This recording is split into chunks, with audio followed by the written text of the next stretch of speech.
Good evening, everyone. I'd like to call to order the Gig Harbor City Council Planning Commission Joint Study Session. Today is Thursday, June 1st, 2023. The time is 5:32 p.m. Well, by my watch, I think it's 5:30 exactly, actually. I will do a roll call. Council first, Councilmember Barber. Here. Councilmember Henderson. Here. Councilmember Likens. Here. Councilmember Martin. Here. Councilmember Rodenberg. Here. Councilmember Storsett. Can you hear us, Councilmember Storsett? I saw you unmute, but if you're talking, we cannot hear you. That's weird. Okay, well, he's there. We'll just see if we can work on the audio. Councilmember Wook. Here. Okay. Oh, this is just going in and out. And then our commissioners, Commissioner Bradbury, Commissioner Brown, Here. Commissioner Burkar, Here. Commissioner Jordan, Commissioner Krosick, Here. Commissioner Snodgrass, and Commissioner Soltis. Here. Okay, great. Well, welcome everyone. Thanks so much for joining us this evening. And I'm gonna just kick it right over to our Community Development Director, Carl DeSimas, for our housing presentations. And I'll allow you, Carl, to introduce our consultants and speakers, and also commissioners, if there's anything that you specifically would like to say. Carl, do you want me to call on folks that raise their hands? Would you like to do that? I'm happy to call on folks who raise their hand, and I'm going to turn it over to our Robin. planner, Robin Bolster Grant, who will be introducing the consultants actually. Thank you, Carl. Delegating into a delegation. Well, this will be just a turnover. That's perfect. I love it. Well, thank you, Robin. No problem. Good evening, Mayor, council members, commissioners. Robin Bolster Grant, Principal Planner. Housing. This is a big topic. So we have 3 presentations lined up for what I hope will be a robust discussion. We'll be talking about the recently completed housing needs assessment, middle housing and racial equity, followed by a discussion about the regional efforts that are underway specific to affordable housing. The work these folks have done dovetails very nicely with the work on the comp plan update and our housing element specifically. As most of you are aware, many of the changes to the housing element come as a result of recently passed legislation to address the housing crisis. As we begin the discussion about the challenges facing Gig Harbor and of course many other jurisdictions, I think it's important to keep in mind the many layers of housing policy that we are required to incorporate into our housing element and our development regulations. We're subject to state requirements, regional requirements, county requirements when it comes to housing and some of the other policy areas. For this housing element update, we are required to incorporate House Bill 1220, which amended the Growth Management Act to require local governments to plan for and accommodate, which is the new language, all income levels. And the jurisdictions also look at middle housing and racial equity. So we will be hearing more about that. The recently passed House Bill 1110 required many jurisdictions, not including Gig Harbor this time around, to require or allow for middle housing, duplexes, triplexes, fourplexes on zoning designated for single family residential. My point in bringing that up is we dodged a bullet, I think, this time around, thanks to some lobbying by our legislative analysts on our behalf and other jurisdictions. But I think that the writing is on the wall.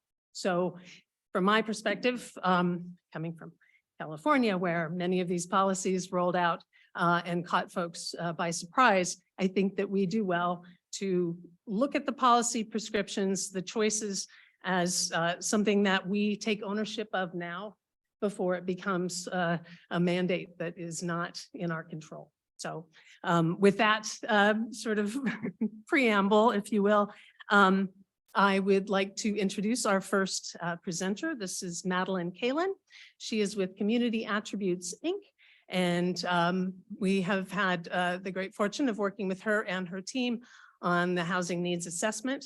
Thank you so much. Madalena, you have the floor. Thank you, and good afternoon, everyone. Can you all hear me okay?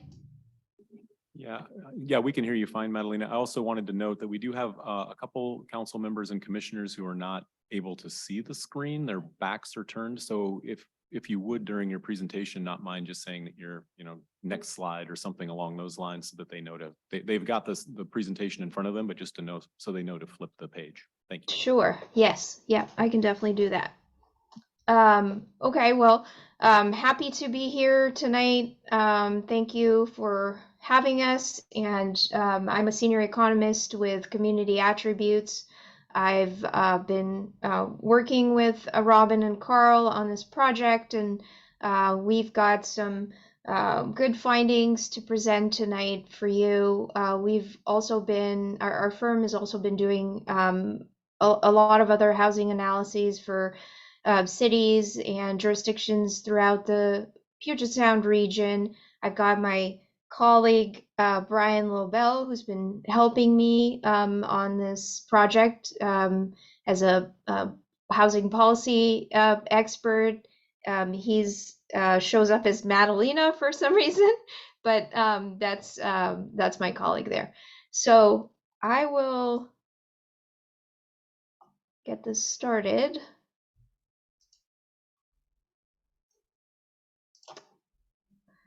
Okay, great. Is everyone able to see my screen? I'm on the cover of the presentation.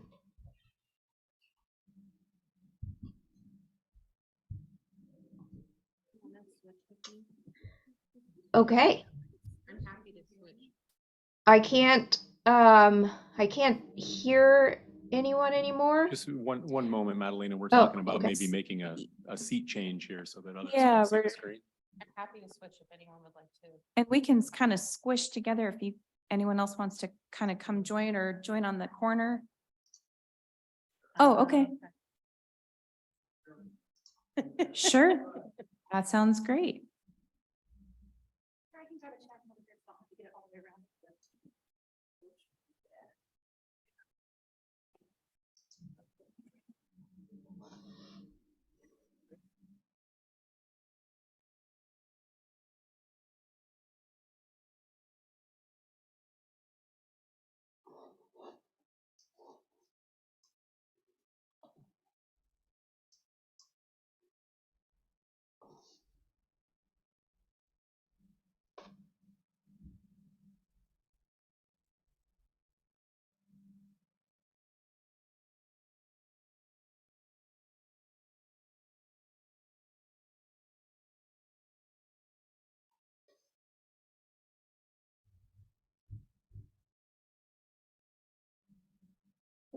Okay, thanks, Madalena. Thanks for bearing with us there. I think we're all set now. Thank you.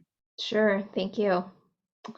Okay, so the contents of this presentation, I'm going to talk a little bit about the background for the project, which Robin has already touched on a bit at the start here, kind of the contents of the housing needs assessment report, which was included with tonight's package, and then get into the meat of the HNA, starting with the demographic and economic character analyses, the current housing supply, future housing needs, and then some recommendations for supporting new housing units production. Moving on to the introduction slide. So in 2021, the Washington legislature changed the way that communities are required to plan for housing. As Robin mentioned, House Bill 1220 amended the GMA to instruct local governments to plan and accommodate for housing affordable to all income levels. The city is also in the process of updating the comprehensive plan, and HB 1220 requires that the housing element of the comprehensive plan include an inventory and analysis of existing and projected housing needs, and identifies the number of housing units that are necessary to manage the projected growth as provided by the Department of Commerce. So the HNA will help inform this update in line with HB 1220 requirements. The report is organized based on the Department of Commerce guidance for housing needs assessment, and also, as I said, follows the most recent requirements for HB 1220. It starts out with the housing planning and policy context, which is a summary of housing planning and policy documents in the state, regionally, and local level. So what is guiding housing planning for Gig Harbor locally as well as regionally? Then a demographic and economic character analysis for the city, which provides a snapshot and historic trends of social and economic conditions, and this is meant to inform what is driving housing demand in the region. Then a look at housing supply, which summarizes the current housing stock and market conditions in Gig Harbor and the region, and future housing need. This looks at the allocation of Gig Harbor's housing need by income level based on the methods suggested by the Department of Commerce. And lastly, the HNA provides a preliminary look at some recommendations to support affordable housing production, and the housing element will look at this in more detail. So this is just kind of a preliminary list of recommendations. Moving on to the first slide on demographic and economic character. So some of the key findings here: Gig Harbor has grown rapidly. Its population outpaced its own projections and almost quadrupled between 1990 and 2022. As of 2018, actually, the city exceeded its growth projections in the comp plan of 10,500 residents by 2030, with more than 12,000 residents in 2021.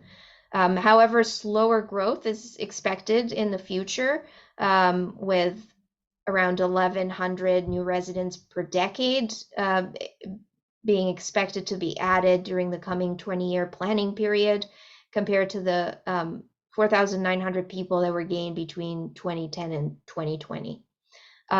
Gig Harbor's population is also aging, similar to the county and the region. This signals an increased need for housing accessible to seniors.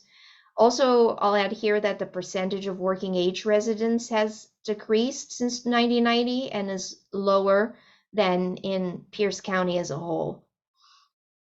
Also, Gig Harbor is becoming increasingly diverse.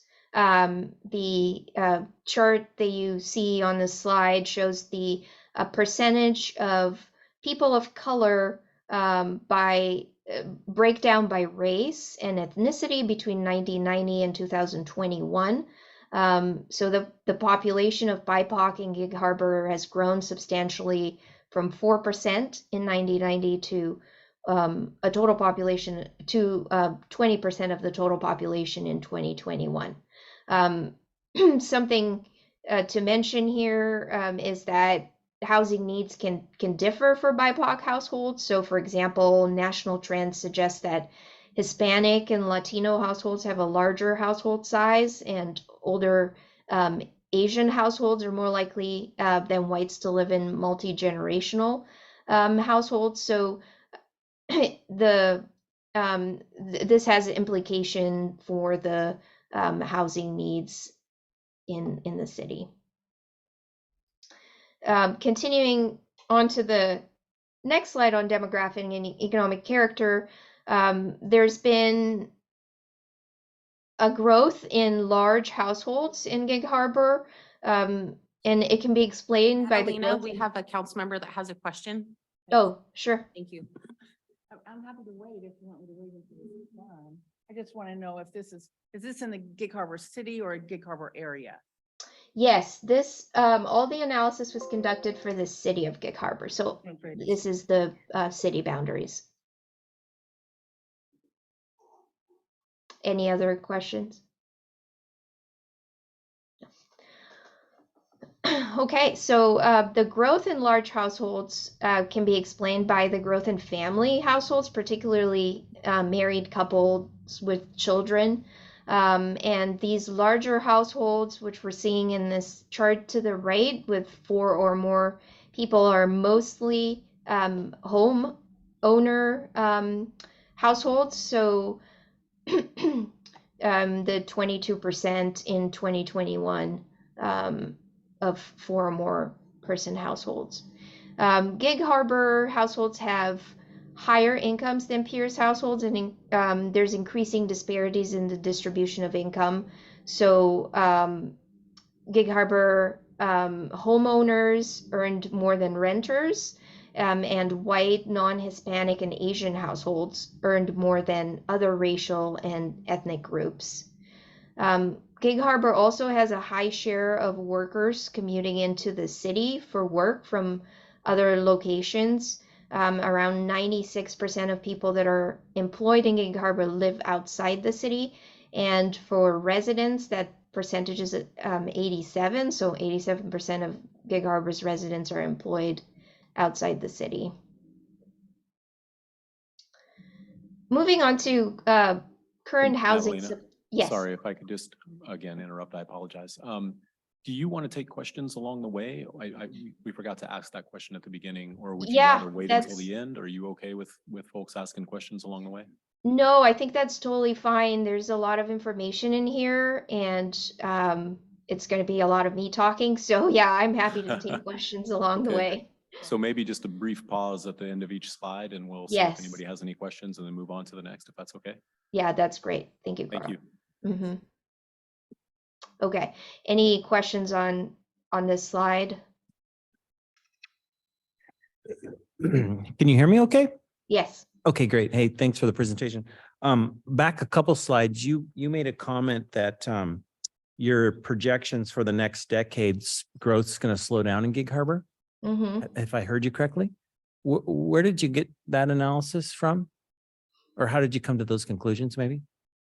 That's based on the adopted growth target. So looking at the adopted population growth target versus the growth that the city has experienced so far. So the city has added 4,900 people between 2010 and 2020. So compared to the next decade, it's projected to be 1,100. So that's based on the total population projection of 2,200 residents by 2044. That number was adopted as part of the countywide planning policies that were updated recently. Okay, so that's the county assumption or that. The city submitted those numbers. So those are our numbers. We submitted to the county for I those guess projections. what I'm getting at is we were way off like between 90 and 2020. I mean, what I'm looking at, if I'm understanding correctly, we grew much faster than anticipated the last decade. That's correct. So correct. how do we adjust for that? I mean, how do we feel confident in our numbers for the next decade? So we, in picking those numbers, we looked at what we had in our pipeline and also what we have in available lands. So the buildable lands analysis, and then determined that the growth would definitely be much slower over the next 2 decades. Does that answer the question? Kind of like based on zoning and available and assuming maybe there's no boundary adjustments. Correct, annexations, yeah, Annexations. and what's actually buildable within the UGA. Thank you. Carl, if I may, I know that you indicated that we would be growing at a slower rate. I don't think we can say that our rate of growth would be slower, but I do think the total growth that we have allocated would more meet the land capacity available within the city. So although we couldn't say how many permits would come in for each year, we could say with greater certainty that the way that this land is zoned would accommodate a certain level of dwelling units that would not exceed the growth targets.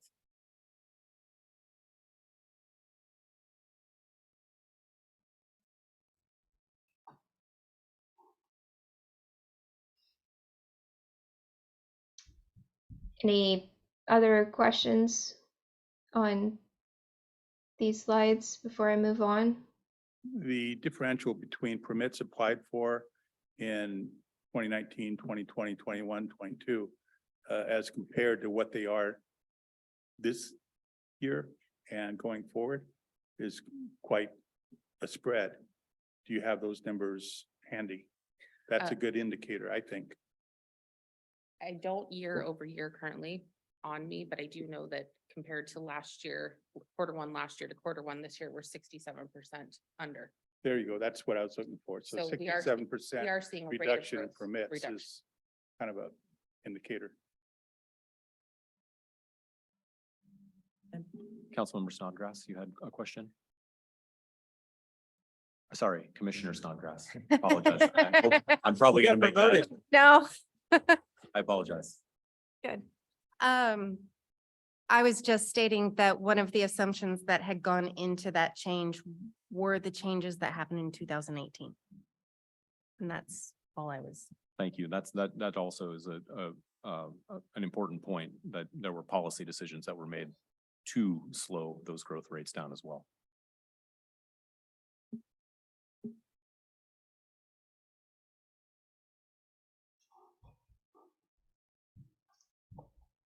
Okay, if there's no other questions, then I will move on to the first slide on the housing supply.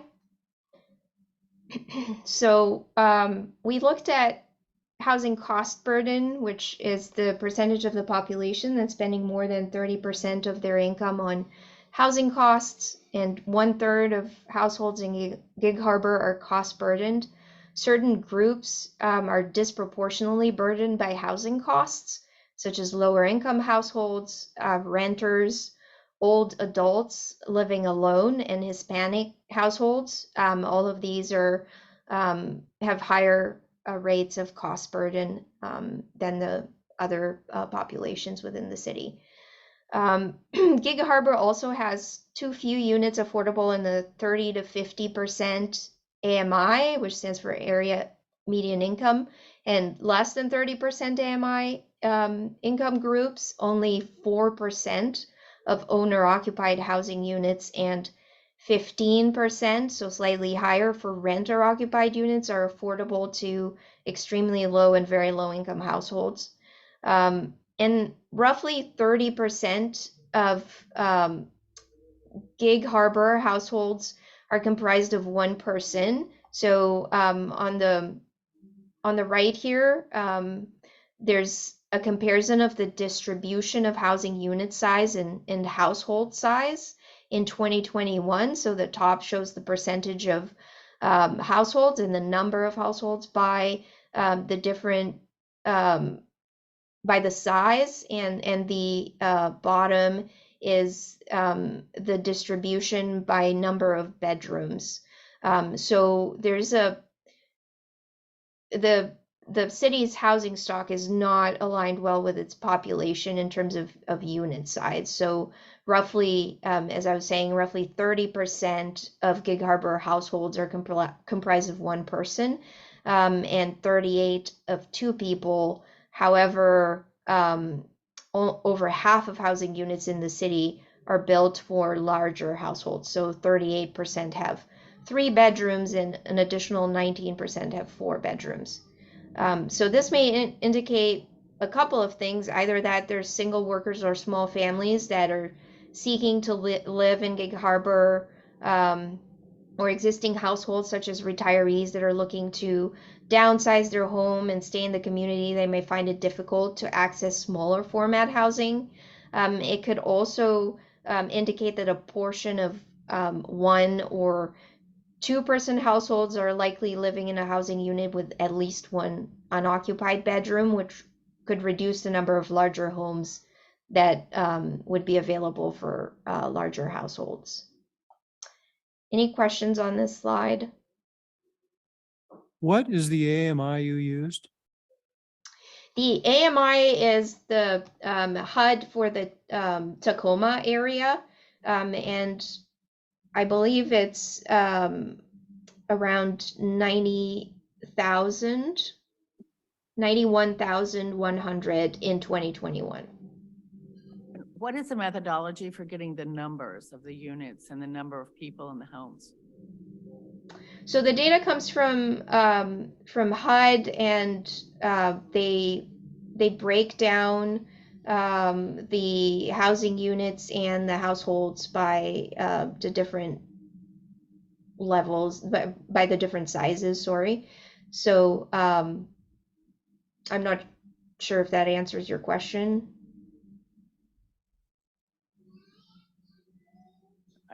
Well, that's an answer. Thank you. I don't know that it answers it either. I have a question that may be outside the scope, and I understand that. But of these 1-person and 2-person households, let's say we built more 1-bedroom units, how many of those people would actually give up the larger home that they are in to live in these smaller units? We are stating the number of people and the number of bedrooms are misaligned, but it's not necessarily saying the number of bedrooms and the number of bedrooms people want are misaligned. Right. So I think that's exactly right. So we're just looking at the data, and as I said, there's certain implications from the data, but we have not conducted a survey of housing needs with current city residents to be able to get into some of these questions in more detail. So I would not be able to answer that.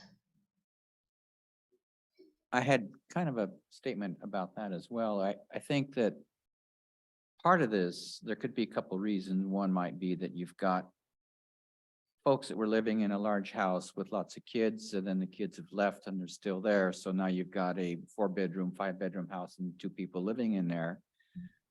But that's eventually going to change because they're not going to want to have a 5-bedroom house with 2 people living there. I think the other thing is, as a somewhat recently new home purchaser in Gig Harbor, 2018 at least, there aren't very many 1- and 2-bedroom houses offered anyway. So you're out there and you're looking for a house that you can afford, and they're all big. I mean, 3-4 bedrooms is not atypical. So if that's all that's being built in new housing, that's all that's going to show up. And so you still will have people moving in there. So my feeling is if you were to build them, people would live in them. Some won't, but I think a lot of people would say, you know, I don't need 5 bedrooms. 3 are good or 2 are good, or even 1 for a brand new person coming in. So that's my 2 cents worth. I'm wondering if there is a plan to do the analysis that Commissioner Snodgrass was asking about, because I think that's really critical to solving the issue. Just a quick housekeeping, because we're not having people call on you, if you could just say your name before you speak for those online and for the minutes, that would be very helpful to the listeners and to the people taking minutes. If someone happens to speak, if they can just say who they are before their comment, that would be helpful. But yes, it's preferred if you call on people, but it's okay this way too, as long as you just state your name. Thank you. I could speak to your question, Councilman. Cheeky. If you're a Robin presenter and you've already said your name, you don't have to Thank you do it for again. Doing it, because I do. I follow directions. Thank you. So we will be, so this is, Madalena's work is a snapshot of where we're at using data from various sources. Our job will be to, as I just wrote down my first question, if there were more 1 and 2 bedroom units available, would you voluntarily downsize? Would you be interested in downsizing? So that's our work. And the consultant helping us with our housing element is to take this, some of the stories that we're gleaning from the data and take it out and sort of, truth check and go to folks and ask them those questions with surveys. And so that outreach belongs to us.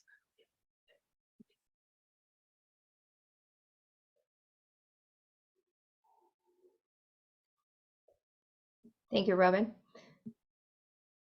Any other questions on this slide?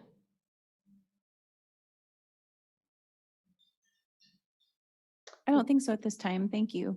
Great.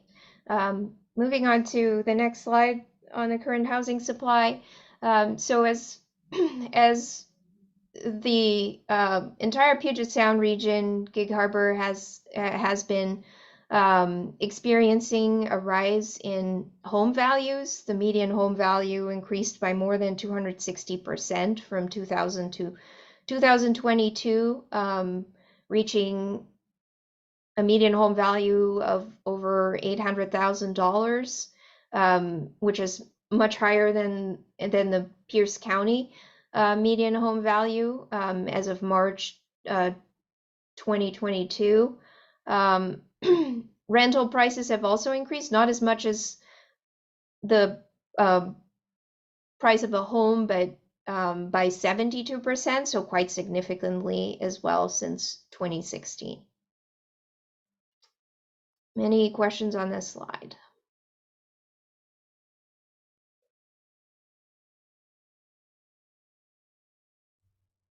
Okay. I turned it off. This is Oh. Jason Jordan. Is it a 1-for-1, maybe a city question for the city? Is it a 1-for-1 when you see the difference there between Gig Harbor's median household income or cost versus the Pierce County?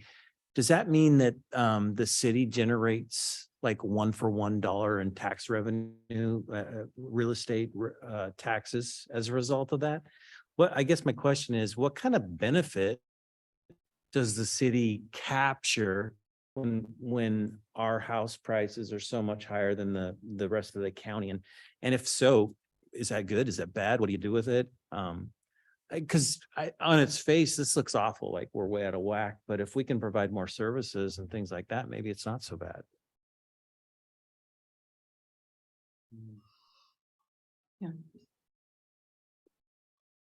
I This think- could be a very long Right. answer, but essentially, there's not that much of a benefit. We're really capped on property tax in terms of how much we can collect. Currently, I think we're 70 cents per $1,000 of property tax, so it doesn't do that much of a benefit. Additionally, the majority of our taxes go to places like the school district and the fire district. But I do think this would be a good thing to potentially talk with the planning commission about in a future session.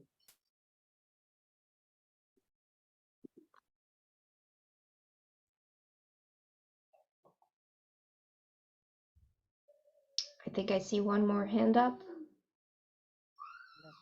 Councilmember Likens? Yes, thank you, Mayor. This is Brenda Likens. You just said my name, so I don't need to say it. You're just double efficient. Yes, thank you. So I just had a quick comment about the last statement. I think that's a really interesting prospect. I just see information on here, and I saw this when it was presented to the Pierce County Regional Council earlier a month ago, that our cost burdens, and I know I'm skipping forward a little bit, I think, are heaviest to single family older folks, that there is a significant cost burden there. And when your valuations go up, their property taxes go up. So I think we're going to need to also be looking at how can we help people whose property valuation is going up. So I just wanted to make that comment to keep in mind. Thanks. Thank you. I had a question about that as John Krozik here. And as I was reading through the report today, it occurred to me that when we're talking about this greater burden on senior citizens, we do have free senior living facilities here in Gig Harbor. And when you're paying your rent, you're also paying for your food and your utilities. So does that skew that a bit and make the cost burden on seniors look a little bit higher than it actually is?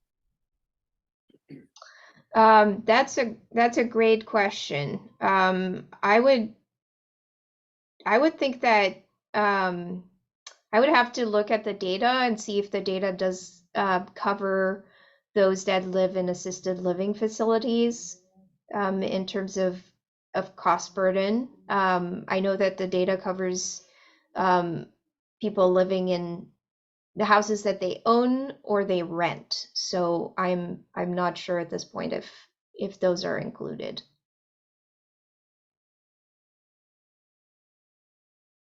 But we can look into that and get back to you on that.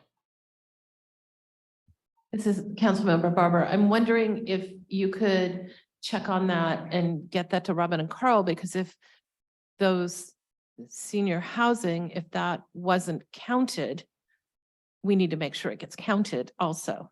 Mm-hmm. Yeah, definitely.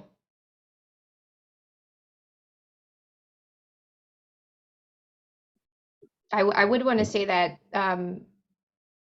it is not being included in that, and I don't know if there is data other than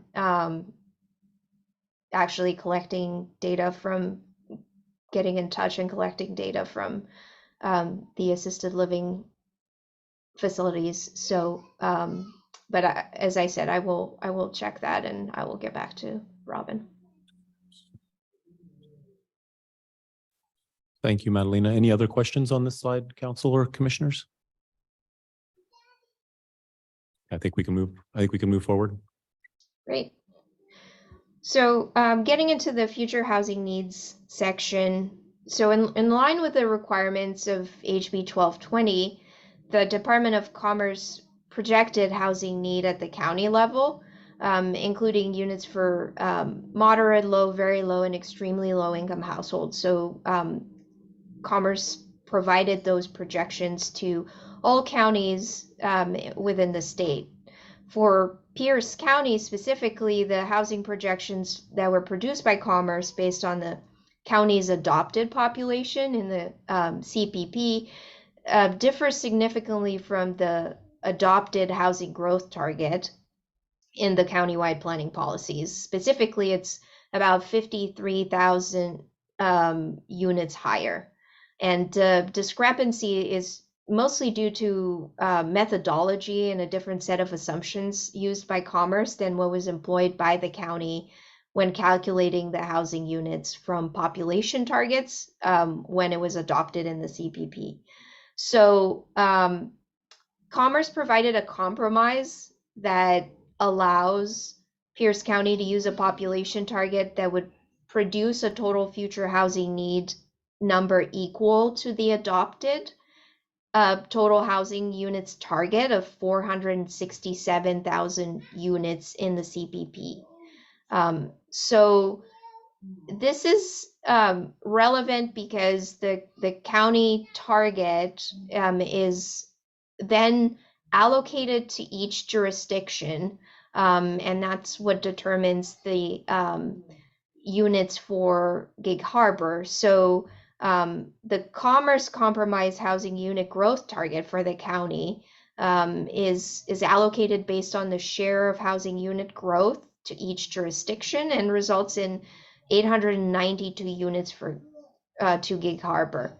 And that is lower than the currently adopted target. So in this table, we're showing the CPP adopted target. So what's in the CPP that's been adopted in 2021 or 2022.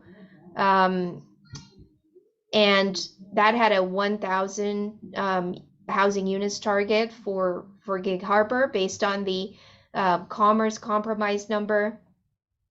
It's 892 units for Gig Harbor. So a little bit less. Any questions here?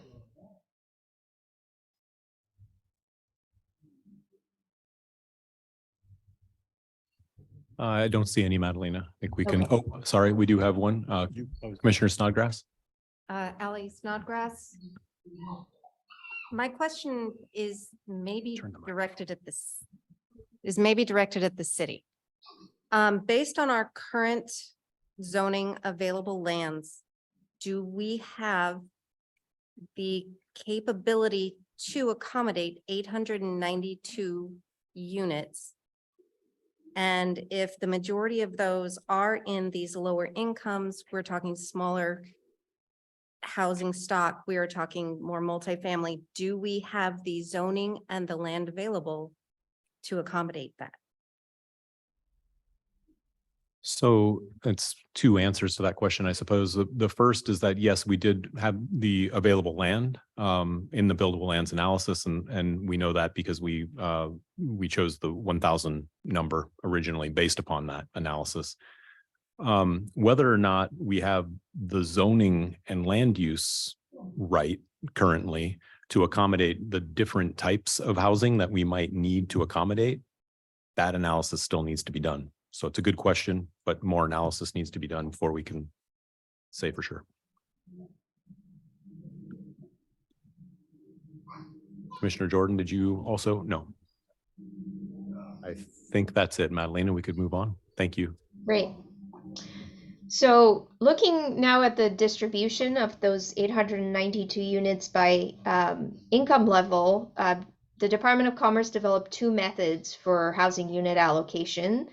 Method A, which focuses on new growth. So the same percentage shares of countywide net new housing growth are affordable in every jurisdiction. What that means is, for example, Commerce projected that 30% of the net new housing needed in Pierce County is for households that are earning less than 30% of AMI. So each jurisdiction's housing growth target is multiplied by that 30% to arrive at the net units needed for the 30% AMI. Method B is the same percent shares of countywide total housing stock in 2044 are affordable in every jurisdiction. So it accounts for both existing and new housing.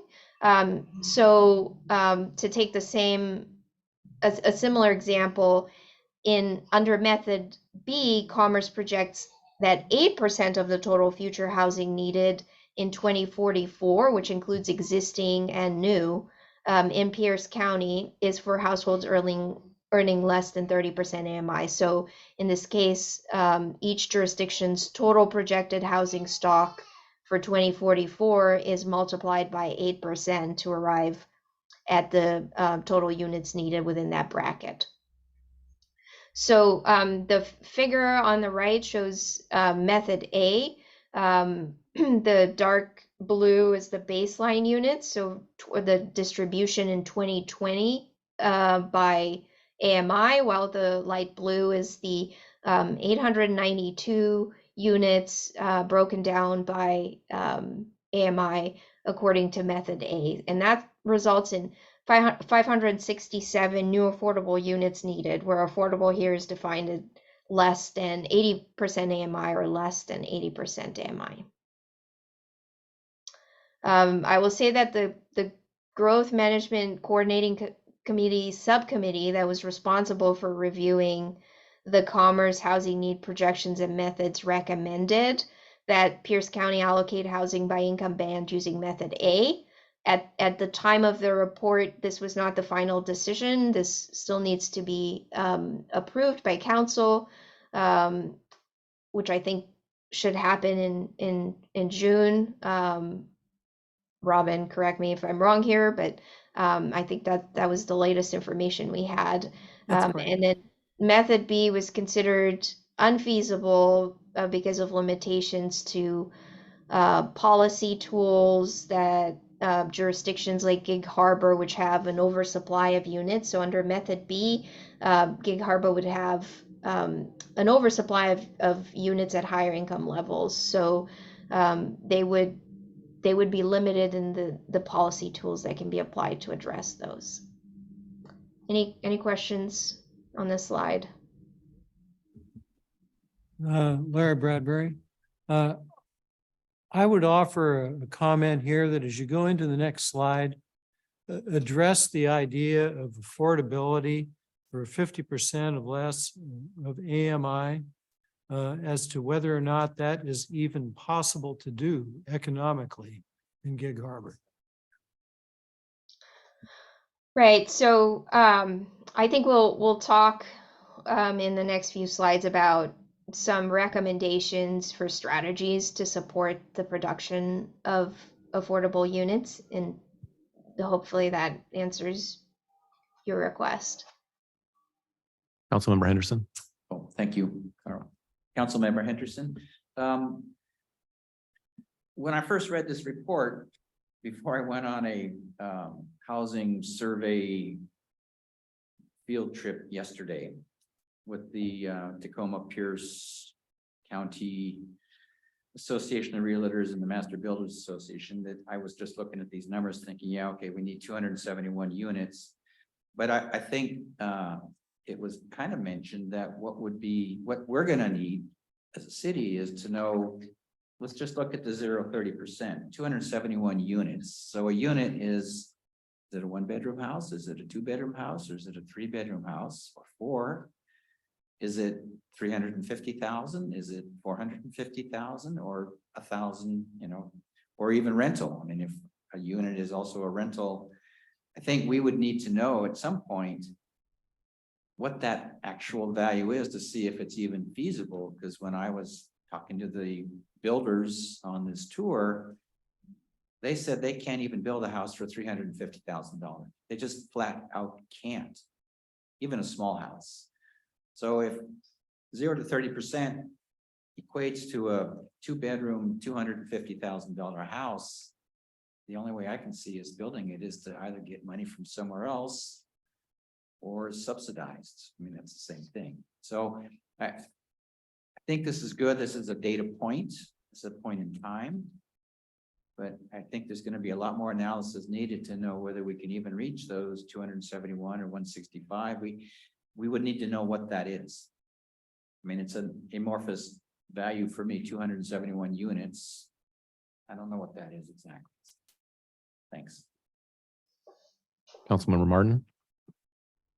Yeah, thank you. So question is there information and or data about individuals who are in these different economic categories as to the services that they need?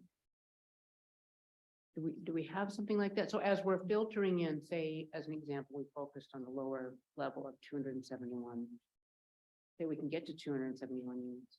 What are the services? Is transit potentially a big one? If you're in that economic class, likely owning your own vehicle or having access to a personal vehicle is going to be difficult for someone at that income level. So just taking a look at what that looks like as counties and states try to be efficient and kind of a one broad brush across everybody.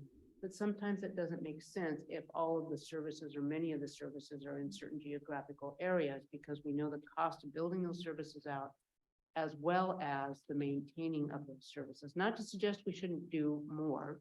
I'm not saying that, but I'm hoping that we will factor that in as we take a look at this through for our 20-year plan. Thanks. John Krozik, question here regarding subsidized housing, which I think came up in 2 of these previous questions. What kind of programs would Gig Harbor be able to apply for or get involved in that would allow for subsidized housing? Because you're not going to meet those first 2 categories and possibly some of the 3rd category without housing subsidies. Yeah, that's right. So the private market is not going to be able to provide housing at those levels. But I think I'm going to get to that in just a couple of slides here. So if I may proceed, then and I don't answer that question, then I'll try to get back to you, but I think the next slides should answer some of these questions. Okay, thank you, Madeline. I don't see any other questions right now. Great. Okay. So the changes, the last section with recommendations, the changes to the GMA brought by HB 1220 also include requirements for jurisdictions to document programs and actions that are needed to achieve housing availability, including gaps in local funding, barriers such as development regulations, and other limitations. So as sort of next steps in the update to the housing element, jurisdictions and such as Gig Harbor should look at what are some of these barriers to providing affordable housing. And Commerce identifies 4 different types of barriers: development regulations, process obstacles such as conditional use or design review process, lack of clear and accessible information, limited land availability and environmental constraints, and gaps in local funding. So there's the Department of Commerce put out some guidance on how to go through this process of identifying barriers and figuring out how to address them. And an updating housing element for Gig Harbor will incorporate a detailed assessment of these barriers, and the HNA is only a preliminary look at these, and a little more detailed look into recommendations. So as I've mentioned, according to the allocation method A, the city needs to produce 567 new affordable units by 2044. Some of the types of housing needed in Gig Harbor, based on the findings from the HNA, suggest workforce housing, missing middle typologies, senior and aging in place housing, units for the growing number of family households. And this slide just kind of shows a refresher of some of the main findings from the HNA that would support those types of houses. So lastly, I think this might answer some of the questions. We've looked at some potential strategies to spur the new construction of affordable housing units based on the data analysis conducted, based on the policy and the planning context for the city, and also on the Department of Commerce guidance for making adequate provisions to accommodate all housing needs. So the different types of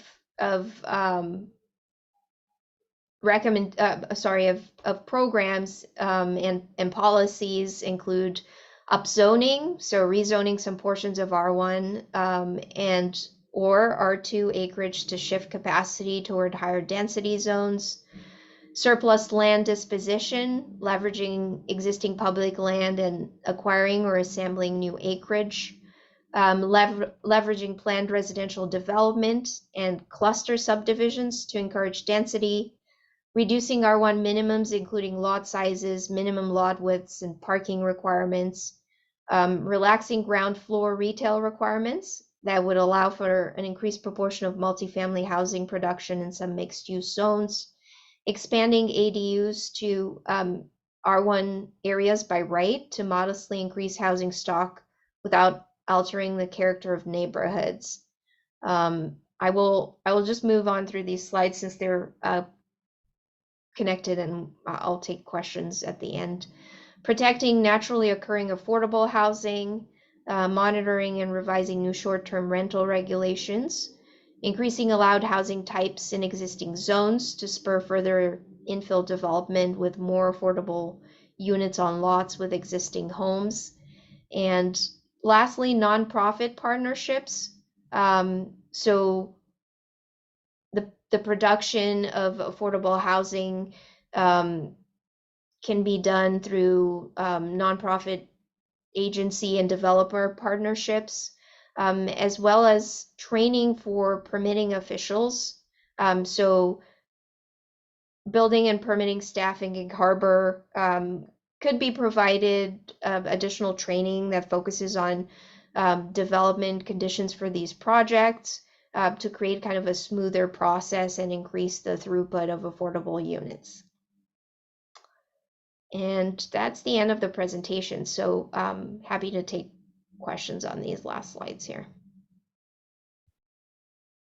Councilmember Wook. Thank you. So in the draft document under recommendations, one of the things it talks about are fees, utility fees, connection fees. And if those are waived, then it would seem that the ratepayers of Gig Harbor will be picking up those fees.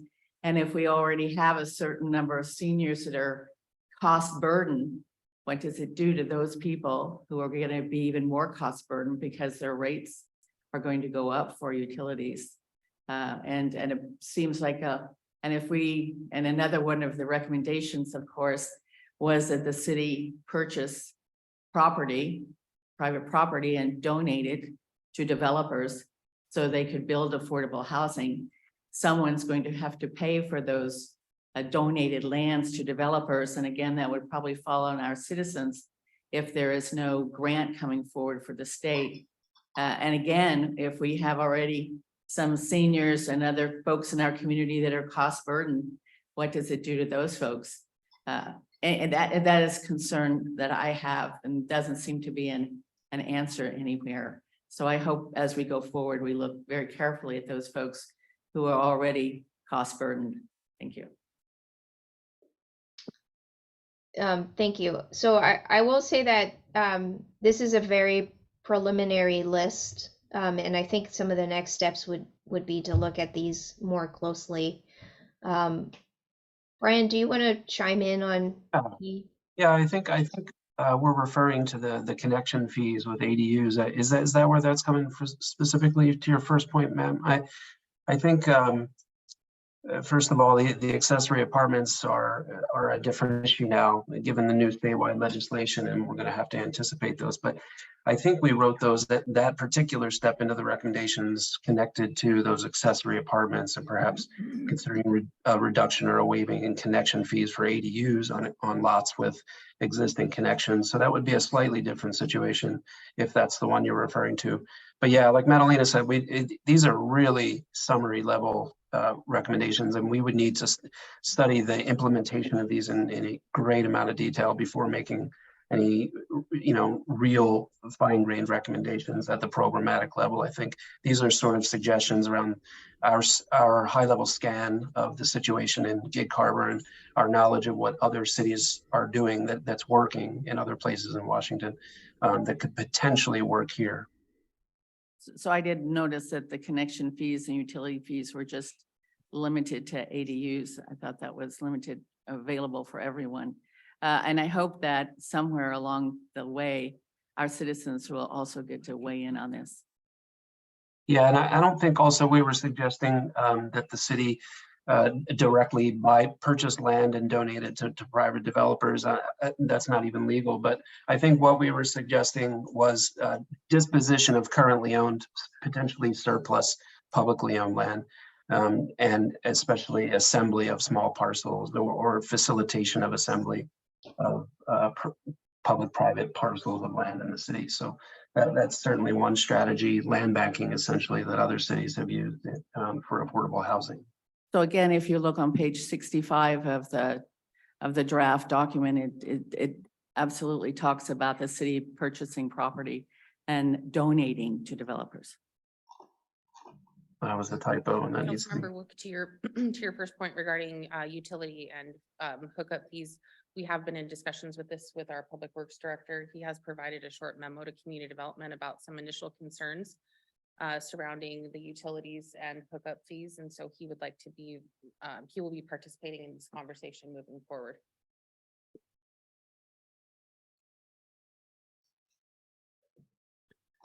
Councilmember Henderson. Thank you, Mayor. Thanks for the presentation, by the way. There's a whole lot of data, and this was just a short summary of a much larger report. I have a comment and a question. I think the comment is on the recommendations. A lot of these are zoning type recommendations. I would hope that if we enact any of these, that we would also start looking at the building codes, because that was brought up extensively by the builders during my tour yesterday about, although you may allow higher density housing or ADUs or condos or something in an area, if the existing building codes aren't changed to allow that a little bit easier, then the price becomes so high and they won't, even though it's allowed. So it has to pencil out. So some of the building codes have to be changed as we move along here. And then my question is, if you go back to, I guess, page 13, you said monitor and revise new short-term rental regulations. Did you have anything specifically in mind on that? Because I know that we're monitoring it and we're looking at it closely. Is there something else that you might have thought about? We had seen that they were still allowed in all zones where residential units are allowed. Is that the case? Was that a correct reading? Yeah. Okay, yeah, in some cities, they certainly limit them to specific zones, and that has an impact on the long-term supply of affordable housing. That's been found to have an impact, at least in Oregon, where it's been studied, but that is one possibility. And I know you have a new ordinance on short-term regulations, and hence the sort of monitor recommendation, but that's one possible step.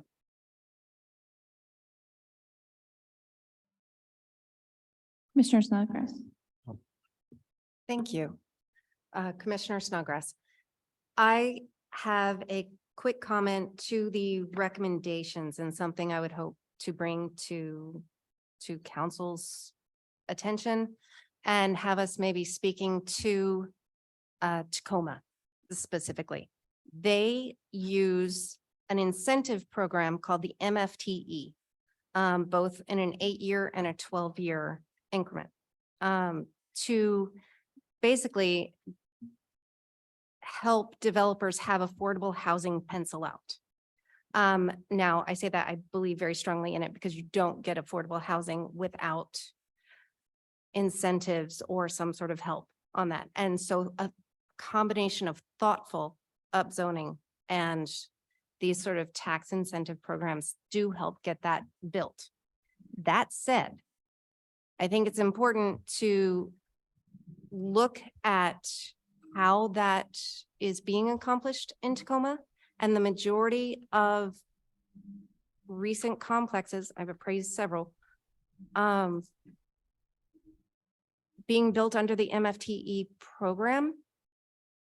They manage building units that meet the affordable criteria by building 435 square foot studio, 1-person household units, and 635 square foot 2-person household units.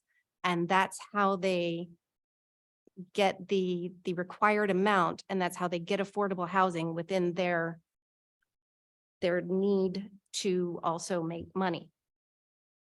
So it's why I come back to the thoughtful upzoning and using those. I think they're a very important tool.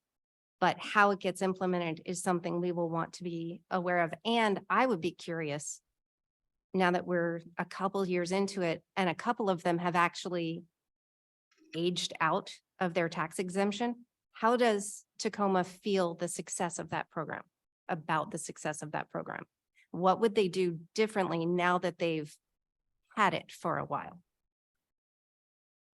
And help us figure out if it would work in Gig Harbor. Commissioner Crosby? Thank you, Carol. I'm wondering, is it feasible for the city, following up on Councilor Wilk's question and comment, for the city to shift some of the burden of utility connections and some of those other fees to larger housing units, more expensive housing units, so as to help to provide a more affordable initial development process for those low income units?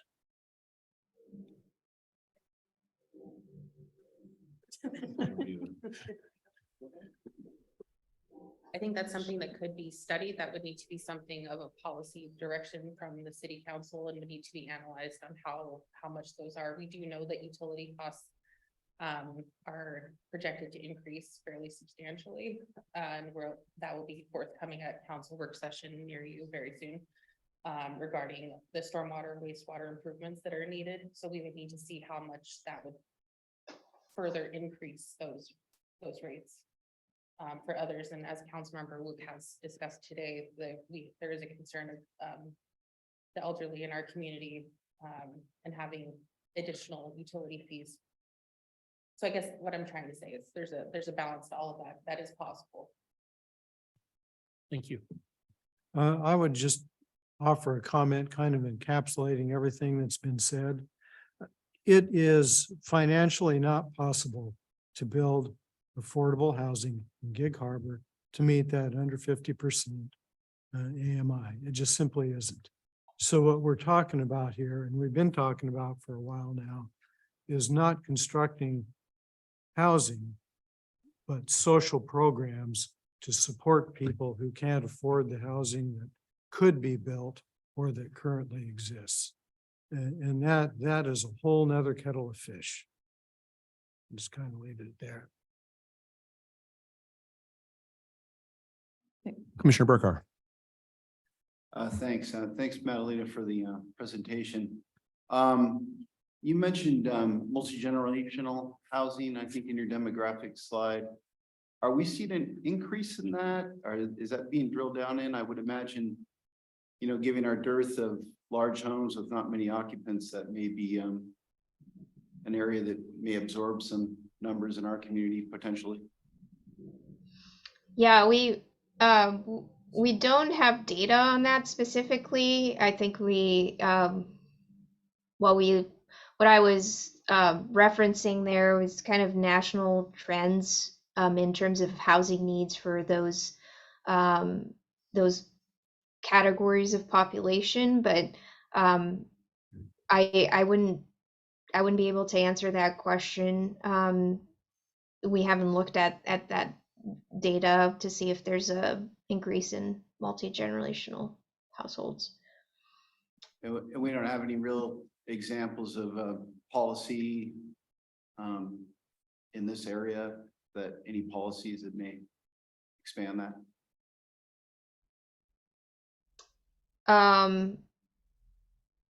Any policies that may expand? I Sorry, guess I'm not any understanding policies the that would question. encourage more multi-generational housing. Oh, right. So I think that's mostly like we're talking about larger housing units. So housing with 3 or 4 or more bedrooms. Thanks. So just a quick time check, council. It's in commission. It is 20 to 7, and there's 2 other presentations. So maybe if you have other questions that are more discussion type questions, if you could write those down and send those to Carl and Robin, that would be wonderful for future discussion, maybe at your next meeting and then possibly another joint meeting with us. But just so we can keep on track and hear from the other consultants as well, that would be great. You'll hold, okay. I mean, if you have one, like a quick one to end with, that's fine. Well, okay, all right, thank you. We heard you were providing dinner, so what's the rush? Oh, no. Jason Jordan, my recommendation to the city council and mayor for their consideration is you look at some metrics along the way. And to Council Member Wolf at point, we look for win-wins where you upsize the zoning, you're going to get more units, and then presumably more fees will come into the ratepayers. There's some, I think, some win-wins. And then if you're not meeting your goals along the way, you consider some of the other more aggressive things that you might be able to do, which is incentivize actually using city dollars to purchase property, things like that. But if you direct your staff to have some metrics that you all can check in over the next 10 years or 15 years and maybe dial it up and dial it down based on these recommendations. Thank you, Commissioner Jordan. Okay, so I think we'll move on then. Madalena, thank you so much for your presentation, for answering all the questions. Really appreciate it. You're in the hot seat. Thank you. Thanks, everyone. Definitely appreciate your work. Next up, we have Dawn Couch, who is with Burke Consulting, and she and her team have been working on the middle housing and racial equity piece. Dawn, if you are ready, thanks for waiting, and step on up. There she is. Thank you. Thank you. Yeah, so I did prepare a presentation, which I believe you have. So I'm going to share my screen now, if that's okay.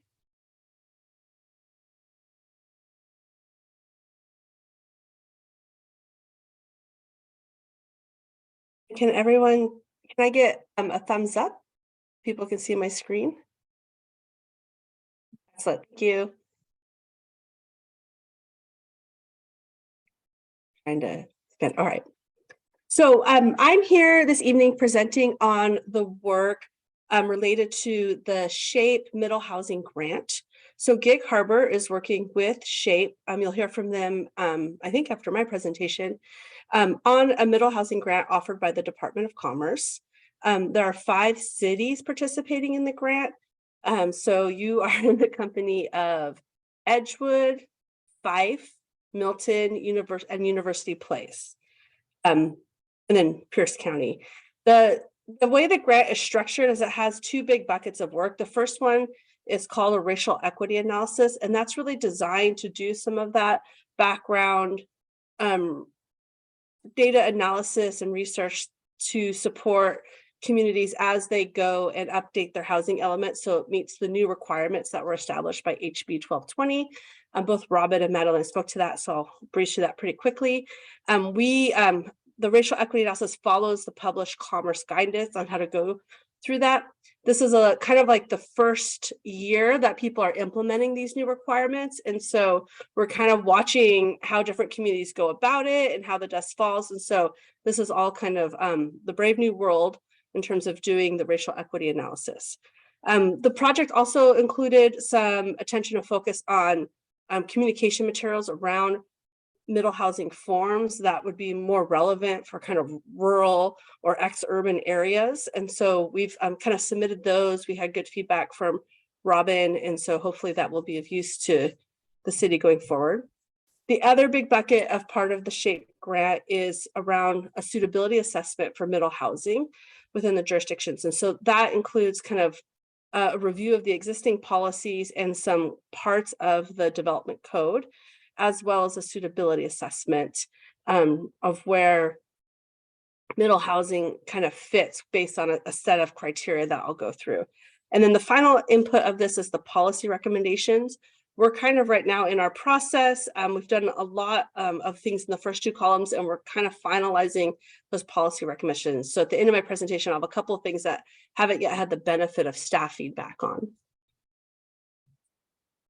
All right, so for the racial equity analysis, I'm just gonna like the objectives there is a little bit of the legislative intent about what cities have to do. So the first one is to identify the extent there are racially disparate impacts, displacement, and exclusion in housing. The way this is set out is not like whether or not the intent was to do that. The intent was to exclude people, but rather like, is there an exclusionary impact? Like, do we see evidence within the data that there's been some exclusions, either indirect or direct, of folks? So I'll walk through some of the ways that we do that in a second. The other piece of analysis that's now required in the housing element updates is kind of identifying areas that may be of higher risk of displacement. So I'll be sharing some analysis around that.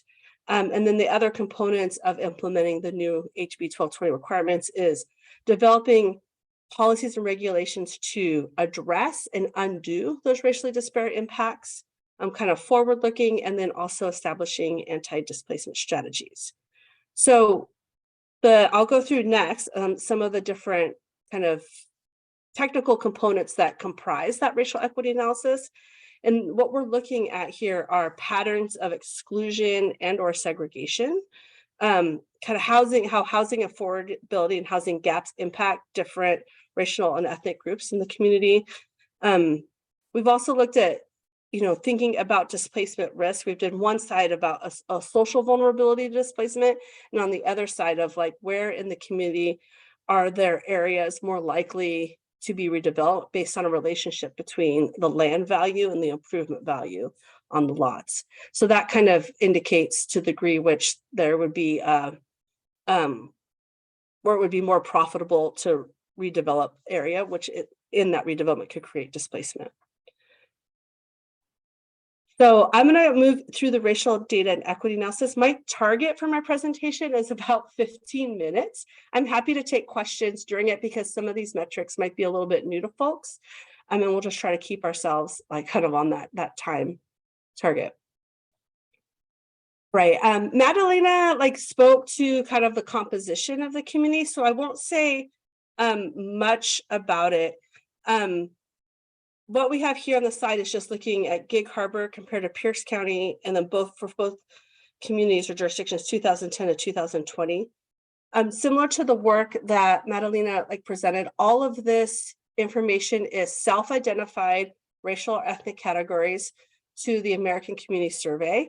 So the CHAS data and other kind of HUD data that we use is just downstream from the American Community Survey. That is the primary data source on which these numbers are established, and all the other estimates are derived from that. The good news about ACS data is it gives us some decent resolution, especially at the decennial census.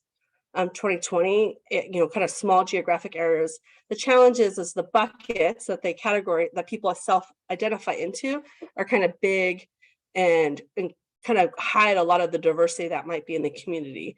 And so as we do this analysis, it's kind of like the first cut, and then you do rely on a lot of community engagement and local history to sort of make sense of what the data is showing.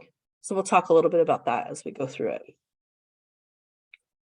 All right, so the first thing we're kind of looking about with housing exclusion segregation is we ask ourselves, who do we expect to be in the community? And then we go and look and test that. So a lot of this data we start by benchmarking to the county. So, we start with kind of the presumption that the racial and ethnic composition of the community would, all things being equal, reflect the racial and ethnic composition of the county. And then we start to go through and like kind of look at where it diverts from the county and try to make sense of that. So what we have on the slide here is we've included the information about these sort of other cities participating in the city. So I think it helps give context to some of the estimates for Gig Harbor. So in general, Gig Harbor has kind of less representation in some of the racial and ethnic groups other than white, not Hispanic or Latino compared to the other participating cities. That's not too surprising to us. The composition of the communities out on the peninsula tend to be different than those in more central Puget Sound. And the composition of communities outside of kind of core city areas tend to be different than the core city areas. Like Gig Harbor, like Pierce County, there was a reduction of percent of the population that identifies as white, not Hispanic or Latino between 2010, 2020. I think Madalena's data, she started at 2000, so she did kind of a longer spread. We did a kind of a shorter, more recent look from 2010. Most cities had a lot of kind of a growth in this like kind of 2 or more category, and a lot of that represents, where it says, oh, there's a smaller percentage of people who are white. Actually, a lot of the people who are white now go in the 2 or more category, or so just reporting kind of the self-identifying as having kind of a different ethnic identity than just white alone. Gig Harbor kind of follows the county and the patterns. The only thing is a little bit different is a little bit higher increase in the proportion of the population that identifies as Asian relative to some of the other categories, some of the other cities. So that first one was just like, how does the composition of the community, how has that changed? And now what we're looking about as how does the composition kind of in these micro areas vary across the geography of the city?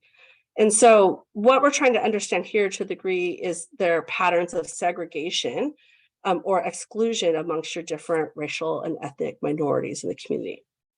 So this is a kind of a dot a dot map, a dot density map. These are kind of used to be more popular. You don't see them as often now. And what it does is kind of like it distributes the dots into these smaller block areas of the different racial and ethnic identities. And then we kind of just look at the pattern, with some fuzziness to see if there are some kind of over representations or clusters that we want to investigate a little bit more fully. So I've put some labels on the map here, and we've had some discussions with folks in the community to help us make sense of this. So the first one up in that kind of northeast, there's kind of a little bit higher housing densities, a higher representation of folks that identify as Asian. And then we look back at kind of the ancestry identities of folks that that cluster tends to be comprised of people of Filipino, Chinese, and Japanese ancestry. The second one down there by Highway 16, that is kind of a notable kind of cluster of folks who identify as Hispanic.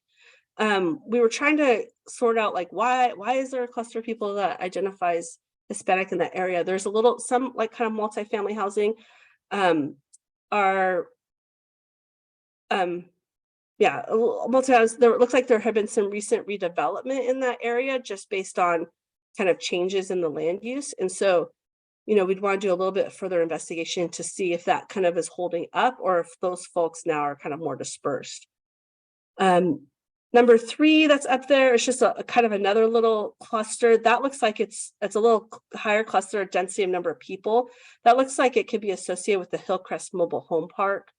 We wanted to kind of look a little bit more into that and see if that park is actually kind of have a little cluster of people who identify as Asian. And then down kind of at the southern end of the city, a cluster of slightly higher diversity, and kind of looking at the land use of that area, there's a little bit more representation of multifamily housing. And so in a lot of the cities, when we looked at these dot density maps, what we saw was that the areas of greater racial and ethnic diversity tend to be associated with the multifamily zoned areas in the communities. So that's kind of an overview of that. This next one, housing exclusion segregation. This is a dissimilarity index. And this is this is something that basically does a statistical test for each racial or ethnic group to the degree to which they are segregated from other racial and ethnic groups in the community. And so across, we have all the different cities here and Pierce County. So you can kind of see, like, if you think of Pierce County as one area, it shows kind of higher degrees of dissimilarity indexes for each of the groups.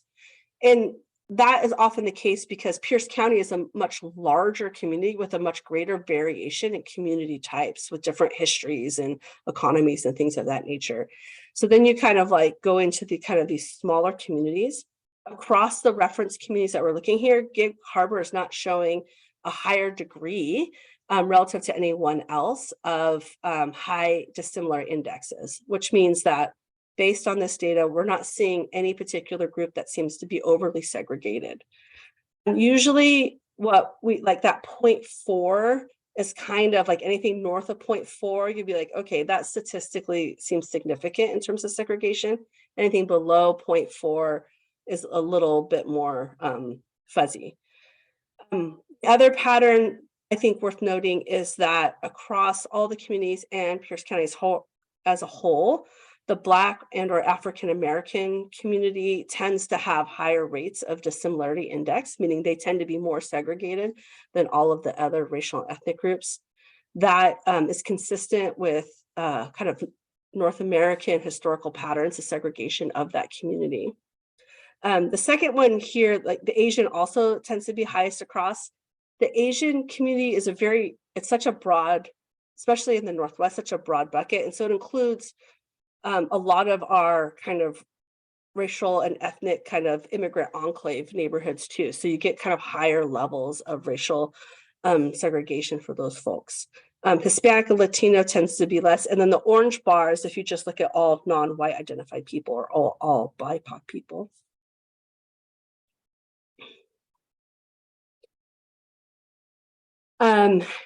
just like before, so this is looking at location quotient, which is another kind of statistical measure of segregation, but this one adds kind of like a geographic dimension to it.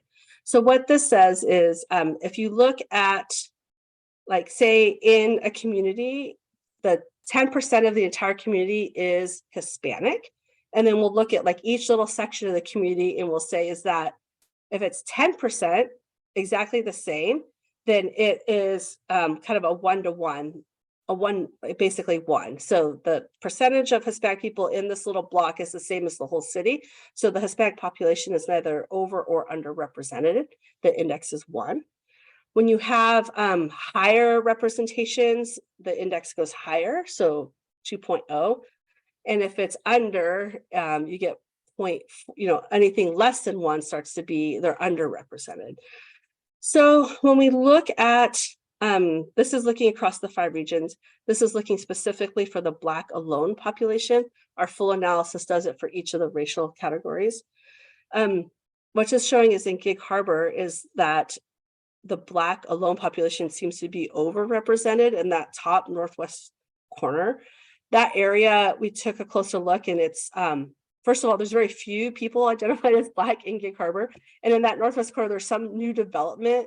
And so just because of small numbers, you get kind of this extreme statistical output. So we were like, okay, we kind of looked into it. We're like, it doesn't appear to be any significant enclave there. A little bit also again in the south. And then some underrepresentation kind of in your kind of center kind of like area. I think these are the areas that kind of have the views and things a little bit under. Nothing particularly notable here in our analysis.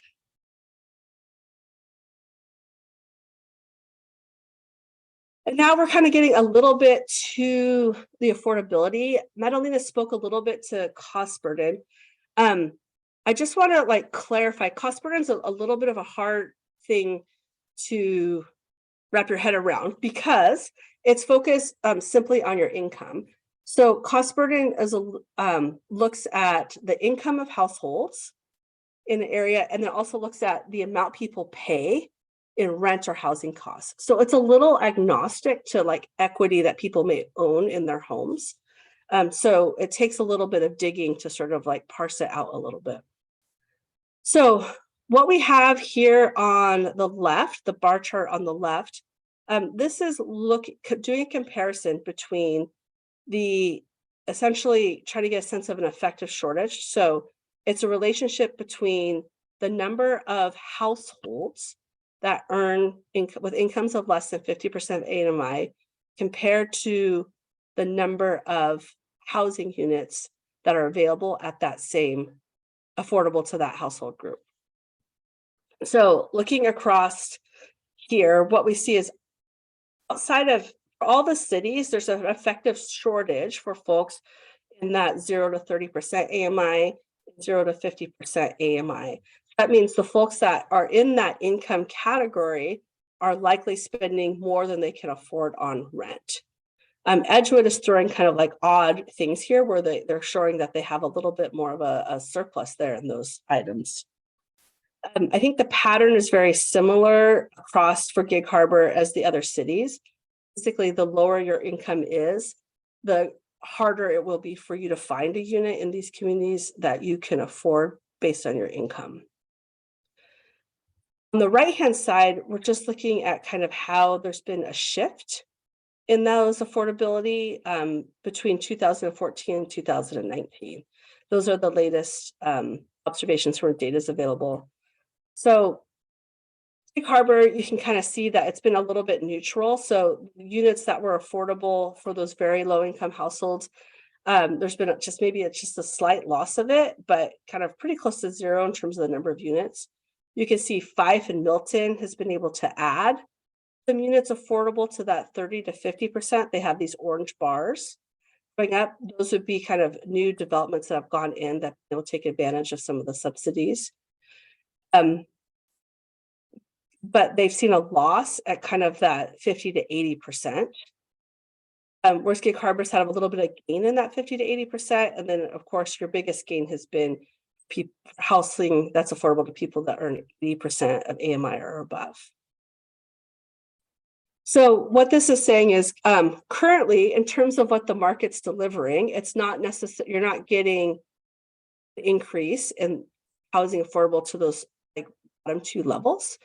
So that kind of feeds into some of the conversations you were having with the community needs assessment that Madalena just presented to. A little bit more of affordability. This is looking at kind of cost burden and then household tenure by race and ethnicity. So starting on the chart on the left, this is owner and renter occupied for each of the groups. And so you can see that, you know, the Black population, Black owned population, very small numbers, but 100%. So a little bit of those like statistical anomalies you get with small populations. Your Hispanic Latino population also has a high home ownership rate. We were looking at that and thinking that was like interesting, and kind of comparing that to the household income. I think some of that actually might be being driven up by ownership in manufactured home park communities, but that would take a little bit more investigation. More kind of dominant, like the renter occupied, where it tends to be highest, are in the American Indian, Alaska Native, and then kind of the other alone categories. Those are also both pretty small categories, so hard to draw a really clear conclusion about that. On the right-hand side, we're looking at cost burden. We kind of just comparing white alone, not Hispanic population, and the overall BIPOC population. So your cost burden, 46% of white alone households are cost burden. We did some kind of further sleuthing the data, and it looks like these relatively higher rates of cost burden in Gig Harbor are related to higher housing costs, as opposed to a higher proportion of residents in the very low income groups. In some communities, you have very high housing cost burden, even when there's, you know, affordable housing, because the households in that community for some reason have very, very low incomes. In Gig Harbor, it's more the higher rents, and that kind of dovetails with some of the earlier presentation that just shows relative higher housing costs in Gig Harbor. BIPOC population has kind of even, excuse me, that's my puppy, but a more severe rate of housing cost burden. This is like 46% is pretty high for I look at those numbers a lot. It's kind of pretty high, but not sort of shockingly high. Cost burden here at 67%. That's a kind of I think a statistic that is noteworthy in a regional perspective. That's a kind of a very high proportion of the community experiencing housing cost burden. And then all of these like kind of analysis start to stack on top of each other.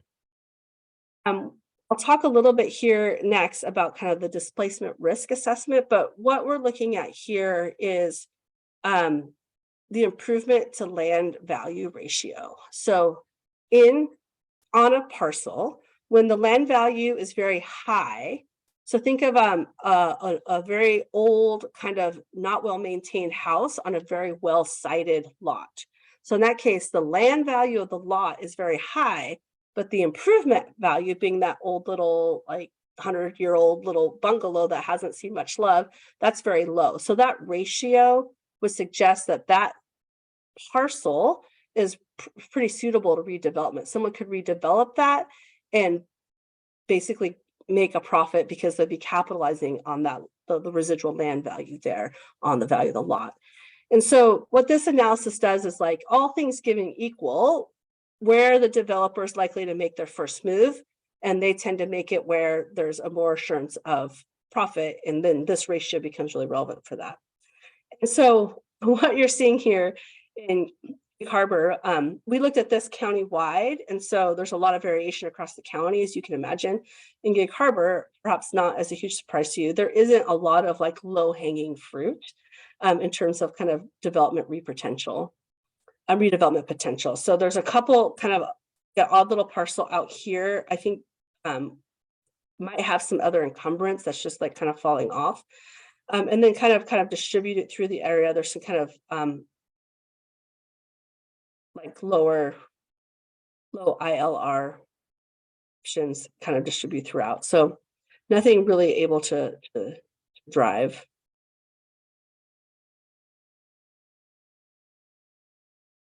Next piece of analysis is the displacement risk.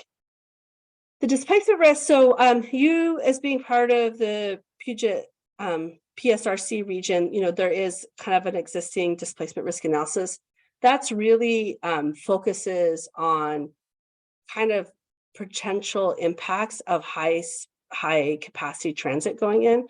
And we've kind of created a little bit of an alternative model that kind of focuses on some kind of three big kind of things that we think are significant to assessing displacement risk.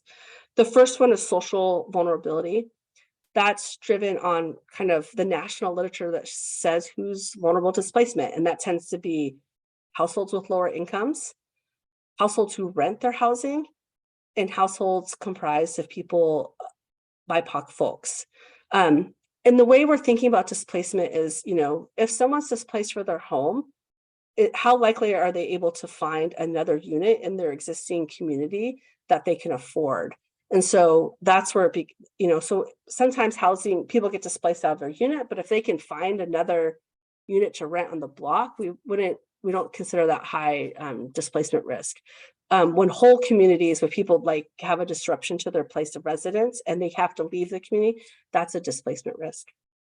So we look at the social vulnerability of each of the census tracts. Then we also look about whether or not there's been any evidence of demographic change. So has there been a shift? Has there been a loss of people who identify as a person of color? Has there been a loss of households that are considered kind of moderate to low income? If there's been a loss of those groups, then we suggest that's like kind of a gentrification effect is happening. If the patterns there change, kind of resembles the county as a whole, we're like, okay, well, there doesn't seem to be a significant demographic shift. Or if for some reason the area has a greater number of households that have very low incomes, or a greater number of there seems to be evidence of kind of like a white flight, then that's potentially kind of a disinvestment area. So we kind of look at that as well. And then the last thing we look at is market prices. So the first thing we want to know is, was this a kind of a relatively affordable place in 2015? So we look at that and we categorize things, and then we say, like, has the rental costs increased greater than the county rate, the same as the county rate, or less than the county rate? And based on that, we sort of kind of assign it one of these market price categories. So there's a lot more detail in the full report, but that's kind of like the overview, and then kind of the classification system. So looking at Gig Harbor up here in the left, basically most of the city we're seeing is having relatively low displacement risk, probably because they're kind of low representations of pretty vulnerable population. And you've actually had some increases in your Asian BIPOC population. So all of that would be inconsistent with the idea of like people being displaced. There is this kind of odd little like feature up here with this giant census tract that kind of goes to the water's edge. So portion of it is in Gig Harbor. That is, we've labeled it as possible displacement. And the reason is because there appears to have been kind of loss of low-income, relative loss of low-income households, or relative loss of people of color. And the prices there have really accelerated since 2015. Sorry, we're already high in 2015 and have continued to accelerate. So looking at this in more detail, what it looks like to us is that kind of actually very low numbers of people living there. But what has happened is along the highway, there have been some new developments. So what it looks like is a bunch of wealthy people just moved in, but it's all new housing. It wasn't like a building got torn down and new housing got built. It's just some new plats that have gone in with some higher priced housing. And so it kind of looks like, statistically, some potential possible displacement occurred. But when we look at it on the ground, it doesn't appear to be so. There's also this little node down here, kind of in the middle of potential like high displacement risk. That really has to do with like your kind of concentration of higher rates of social vulnerability in that area, coupled with some accelerating housing prices. All right, so that was a high overview of kind of all the metrics that went into the displacement risk. I'm going to comment a little bit real quick on just some of the community input we did as part of that, and then I'll pause for some questions. So when we started this project, we had originally planned to kind of find or work with kind of local community-based organizations to do some of the outreach and engagement that is considered best practice with doing a racial equity analysis. What we found was it was a little bit challenging in the sense that a lot of the CBO communities are kind of more like county-wide or didn't have like really specific relationships or insight into the dynamics and specifically Gig Harbor. And so, we had a couple, like the, Fish Food Bank, like some real detailed kind of look of what they were seeing on the ground there. But pretty hard to sort of like tie that specifically to housing dynamics.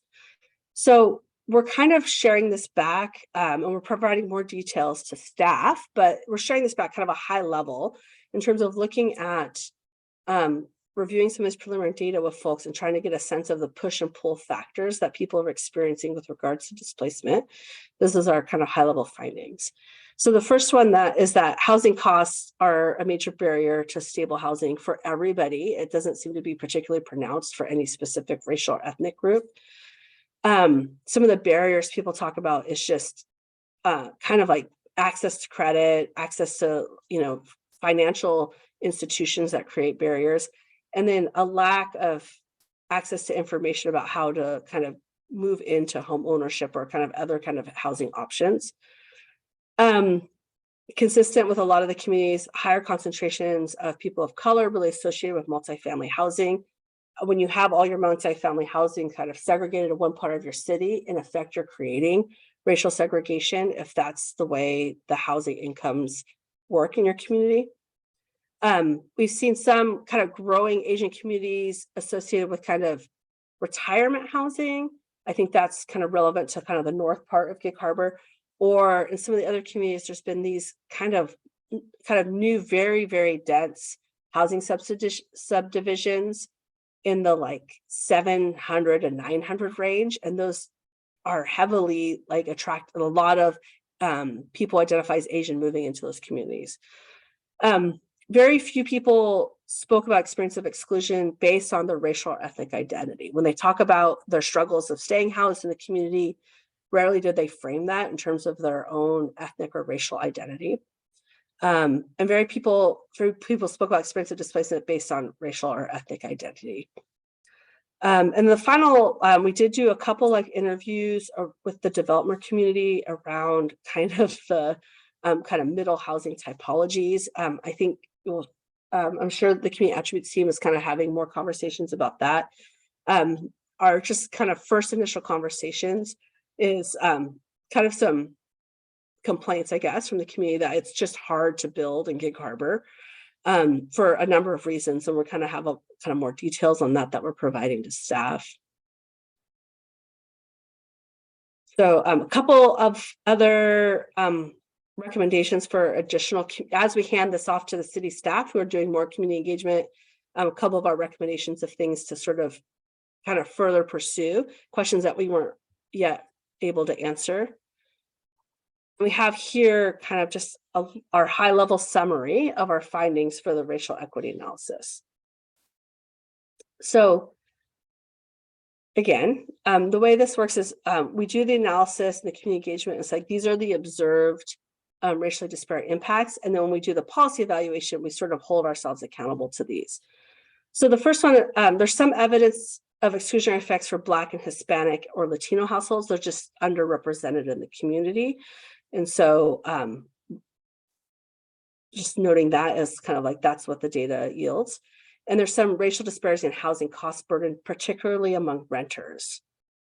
And then the third one was high areas of higher displacement risk in the census tract.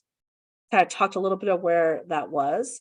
And then what's driving that output in that model is higher rates of rental households and a loss of households with incomes less than 80% of AMI. So it could be that the households that were there have just, their incomes have risen. So you'd have to do some community engagement to figure if that's the case. Or it could be that those apartment complexes are have new owners or having some kind of like investment, and the rents of them have rising. And so the people who were kind of price sensitive and right on the edge have been priced out. The second is relatively low rents in 2015 with higher appreciation rates between 2010 and 2020, which basically means that it just what used to be a more affordable housing option has eroded pretty quickly in the last 8 years, or since between 2015 and 2020. Okay, so I'm going to pause there because that is the high, super fast overview of the racial equity analysis. I'm happy to take a few questions on that.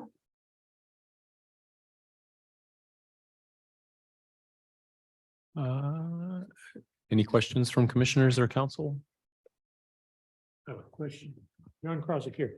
Question on the racial equity analysis, the little chart that's on the right-hand side of the page there. Mhm. It shows Gig Harbor has some black dots and the other communities have gray dots.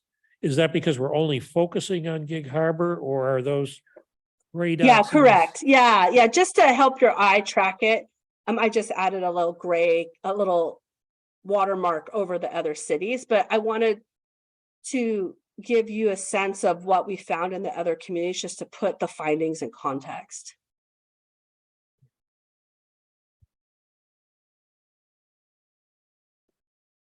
I don't see any other questions, Don. I think we can move on. Okay. That's well, thank you. I hope you're not just exhausted, because that was a lot of different information coming at you. Right. So the suitability assessment is the second big part of the project that's funded through the Middle Housing Grant with SHAPE. So the suitability assessment, I have to say, like, the world, we started this project before this most recent legislative session. So the world has shifted a little bit under us, but we're like, okay, so even though some of the things that before you may not have considered, now you have to consider because the state law has changed. We felt like the methodology sort of held up. So what we're trying to do here is saying, across your whole city, given this different sets of criteria that Robin worked with us on, what areas are most suitable for middle housing and what areas are least. And so the areas that are least suitable, that just means it's kind of more work, either in terms of your regulatory schema or solving some site condition things that are going to be barriers to make it likely that developers are going to uptake on the opportunity.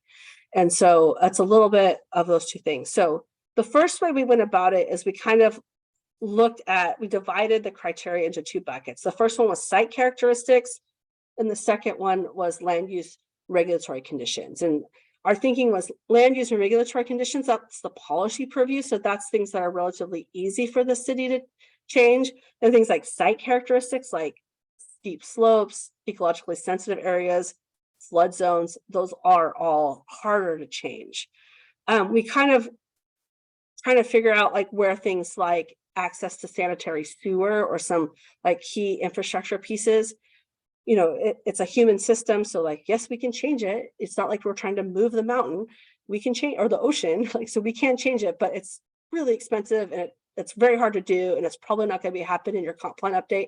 So we put that in site characteristics and location because it's a little more intractable. So basically everything you have there in your site characteristics and location, from a planning kind of policy perspective, you have more limited influence. It's harder to make the changes that are necessary to make middle housing more suitable. And then everything on the other side, which is all kind of the purview of you as a jurisdiction, those are where you have opportunities to like adjust your regulatory conditions. So that's how we divided kind of the criteria as we went through it. There's a lot of detail in terms of like the site, there's a list of site suitability criteria and all our different weightings for that. And then we have like a list of land use and regulatory conditions and all our weighting for that. We're still kind of reviewing that with the city. So I'm going to just present like a little kind of high overview. So what we have here on the left is, and this hasn't had the benefit of the city's, I think Robin and the city staff gave us input on the criteria and our weighting things and our interpretation of the code, but we haven't yet kind of gotten the nitty gritty in terms of like what might be the reasonable recommendations. The first one, the green on the left, is the site condition suitability score. And so you can kind of see areas where site conditions are most amenable to infill development. And so like you can kind of see the lighter areas get kind of moved out because it's like steep slope or, you know, kind of other constraints. So this kind of shows you the areas that just from a site perspective, what would be kind of the most suitable areas for including or incentivizing middle housing types. Land use suitability score, this is the areas where you have a little bit more control over.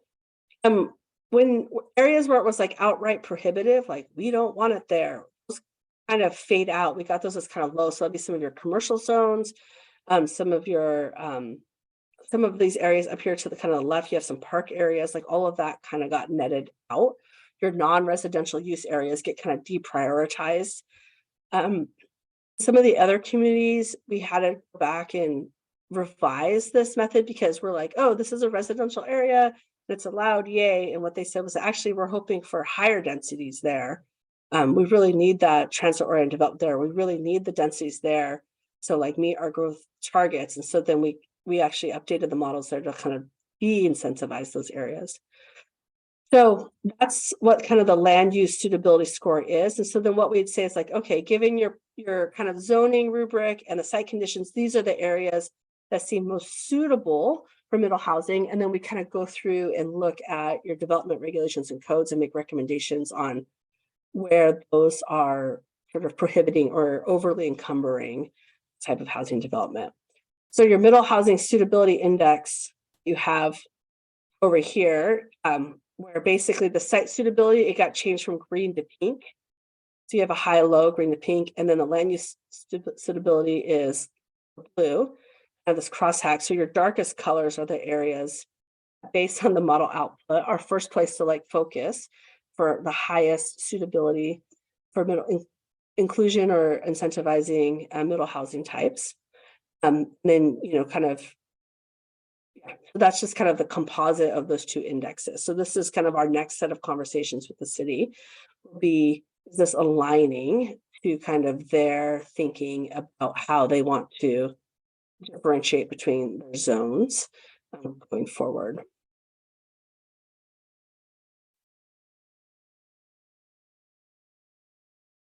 So that's so that was my high level overview of the suitability assessment. I'm happy to take questions on that if there are any. Questions from council commissioners or? Oh, there's one, Commissioner Snodgrass. I have a question kind of about the methodology that went into your very cool maps for the suitability assessment.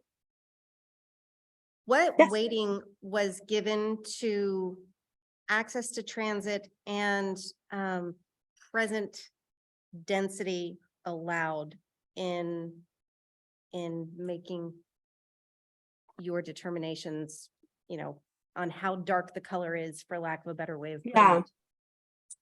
Let me, if I may, I'll stop sharing this presentation and I can pull up our weighting on the criteria. Yes, please. Okay, all right, so I'll stop that. So that you guys don't have to suffer through my information here. So let me look at that real quick.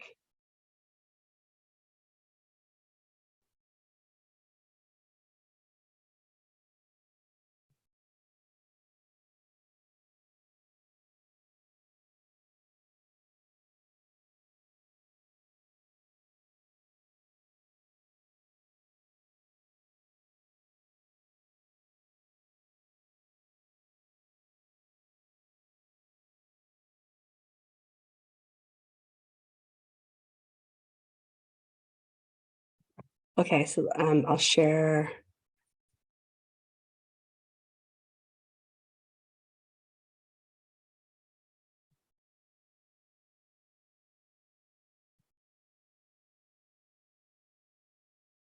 Right, so I'm sharing, so down here we have kind of our assessment criteria. So the question was, the first one was about transportation mobility. So this was the criteria that we used: availability of high frequency transit service routes with 30-minute headways or less. How we calculated it, and so that was weighted a little bit of moderately high, I guess I would say, as being a area for priority, and then also average transit frequency. So how we calculate it and weight it. This presence of pedestrian non-motorized infrastructure, this is really sidewalks, bike lanes, trails, as much as they were available to us in the data. So that was weighted a little bit less than the transit. So the middle housing types. So transit was one of them. What was your, Councilman, your other question? Existing zoning density. Oh, yeah. Okay. Allowed density. Yeah, so the existing zoning was weighed a little bit heavier than the access to transportation. And honestly, that was because the communities that we're doing this analysis in have very little kind of high capacity, there's no fixed light rail. They're kind of communities that were agrarian, not as that, they're not Tacoma, Seattle, Redmond kind of thing. So where zoning allows middle housing types by right, so those were weighted higher. So basically we took that, like, this is the cities, we took that, say that this is the areas the cities already had conversations, decided they wanted to allow middle housing. So we're gonna weight that higher in our suitability assessment. And then areas where it prohibits outright, we assume cities have reasons why they want to prohibit. And so that actually creates that's a negative weight, pretty high there. So those were I think across all the criteria, 2 was the highest rating that we give. It's like double or quadruple some of the other ones.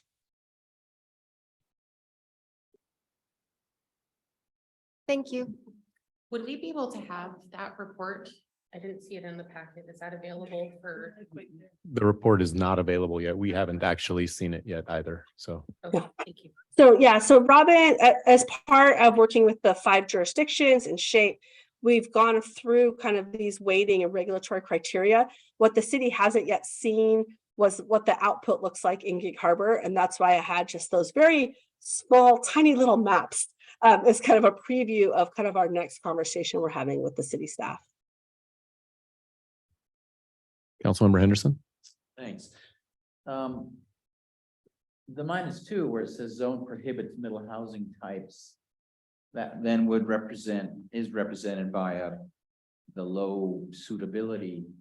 So I'm assuming then these maps are not about potential for middle housing, just what's allowed right now is where we can put it. So if there was an area that the city earlier on, long ago, said, we don't want middle housing types there, although it may be potentially okay, that would then just fall out of this. Well, it would on this land use regulatory criteria, Yeah. on the site suitability. So say it's just you have this gorgeous, flat land with sewer and sidewalks. Our site characteristics oh, this is great. This is very high for middle housing. And then we would, and then you look at your land use criteria, but it's prohibitive. And so then it ended up a little bit neutral. So that's why we kind of divided out the 2 things, because the things here that are on your land use regulatory, you have a lot of influence of changing that. So maybe these were just kind of old rules that were on the books from a long time ago and you haven't looked at them really hard lately, or maybe there's some other encumbrance there that we're not catching up on. And so there's a reason why it's outright prohibited. That's kind of where we work with the wisdom and kind of the on the ground expertise with yourselves, the city leaders, as well as staff, to kind of make sense of why things are prohibitive where they're prohibited.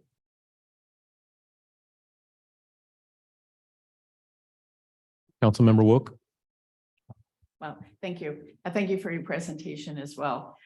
So where in all of this information do we have the conversation and the outreach to the community? So for our project, we did our outreach for the racial, our target outreach for the initial racial equity analysis was with kind of the CBO representative of the community, partly because you guys are undergoing, with community attributes, a comprehensive plan update. And so we kept our engagement very specific to our task because we didn't want to confuse the community with like different people from different places asking the same questions. So we focused on that, and then we focused on working with some of the developer community about middle housing suitability. So that was the work that we did in terms of engagement. And so I'll hand it back to Carl and Robin to talk about, or even the community attributes team to talk about the broader community engagement that will happen as part of your comprehensive plan update. Thank you.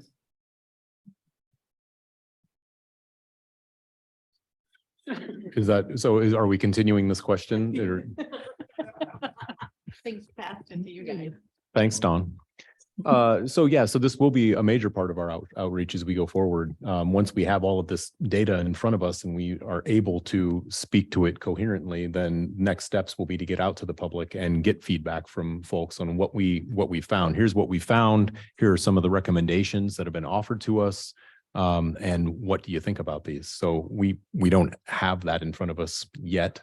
And so once we have it, then we'll be reaching out again to the community. I know we're already out there asking some of these questions and just getting sort of general ideas. But once we have this data in front of us, we'll be able to really drill down on some of those questions and get to the root of what people want. And we'll be able to answer those questions, with this education behind us, with some basis. Do we have a timeline for that? Well, I don't have a timeline at the moment because I don't know when we'll have this analysis done that Dawn's currently working on. The H&A is in a final version currently. So what's been presented tonight is the final version of that document, at least relative to the data. Now, if we want to talk about changes to recommendations and things like that, of course, that can be, we can have that discussion. And I think that's sort of what this meeting is meant to be, to hear from commissioners and council on how they feel about those. So we can start talking to the community about that once we've adopted that document, but it'd be better to have all of it in front of us at once before we get out there, I think. Thank you.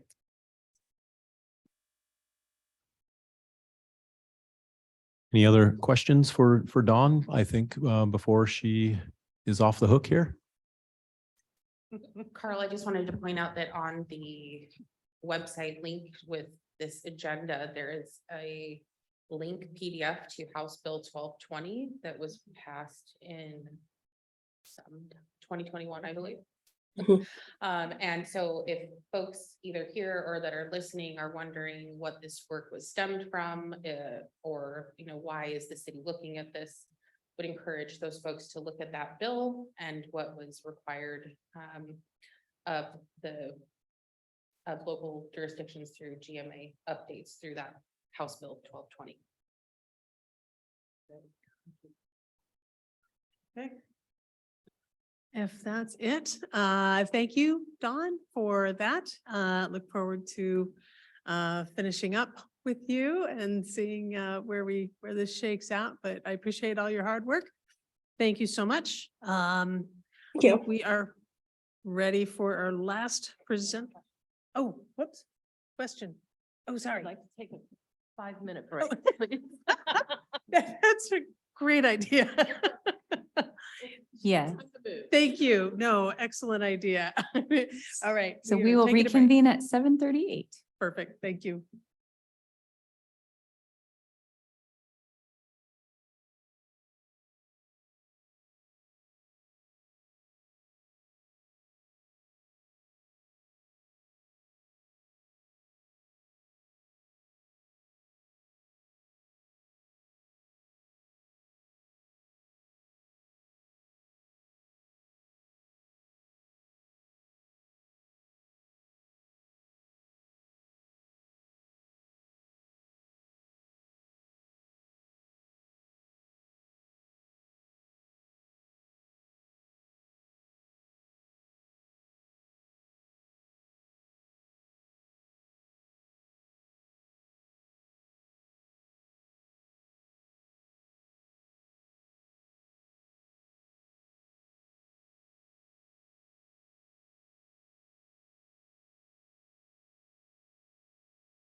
Oh, okay.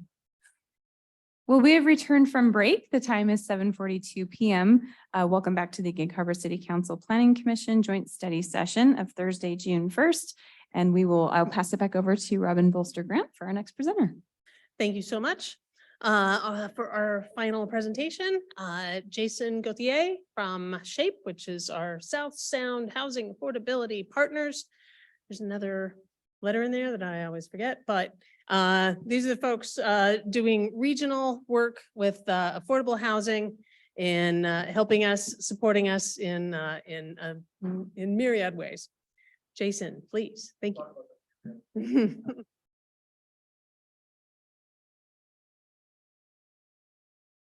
Is your microphone on? You just pushed that little, but thank you. There it is. Everybody caught that though, right? Okay. Well, good to see you. And I'll try to be brief tonight for you as well. And I'll let Michelle know when to change slides. And that would be right now, Michelle. Next slide.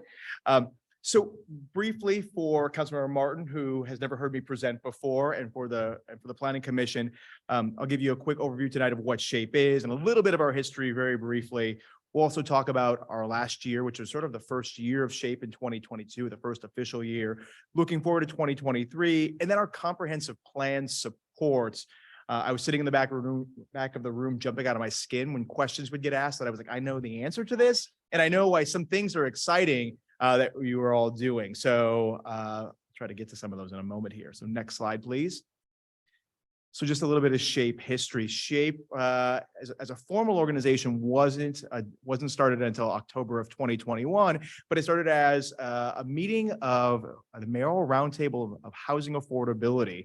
It was started originally by Executive Danmeyer, Mayor Woodards from the city of Tacoma, and then County Councilmember Connie Ladenburg from the 5th district in the county, beginning to assemble mayors, council members from around the county to talk about regional housing affordability as a regional issue, right? Housing action in the city of Gig Harbor, it does affect residents of the city of Tacoma and vice versa across our county. So how do we begin to try to coordinate and collaborate on housing issues? And then how can a regional entity also support the work, the important work that so many of our smaller cities and towns are doing as well?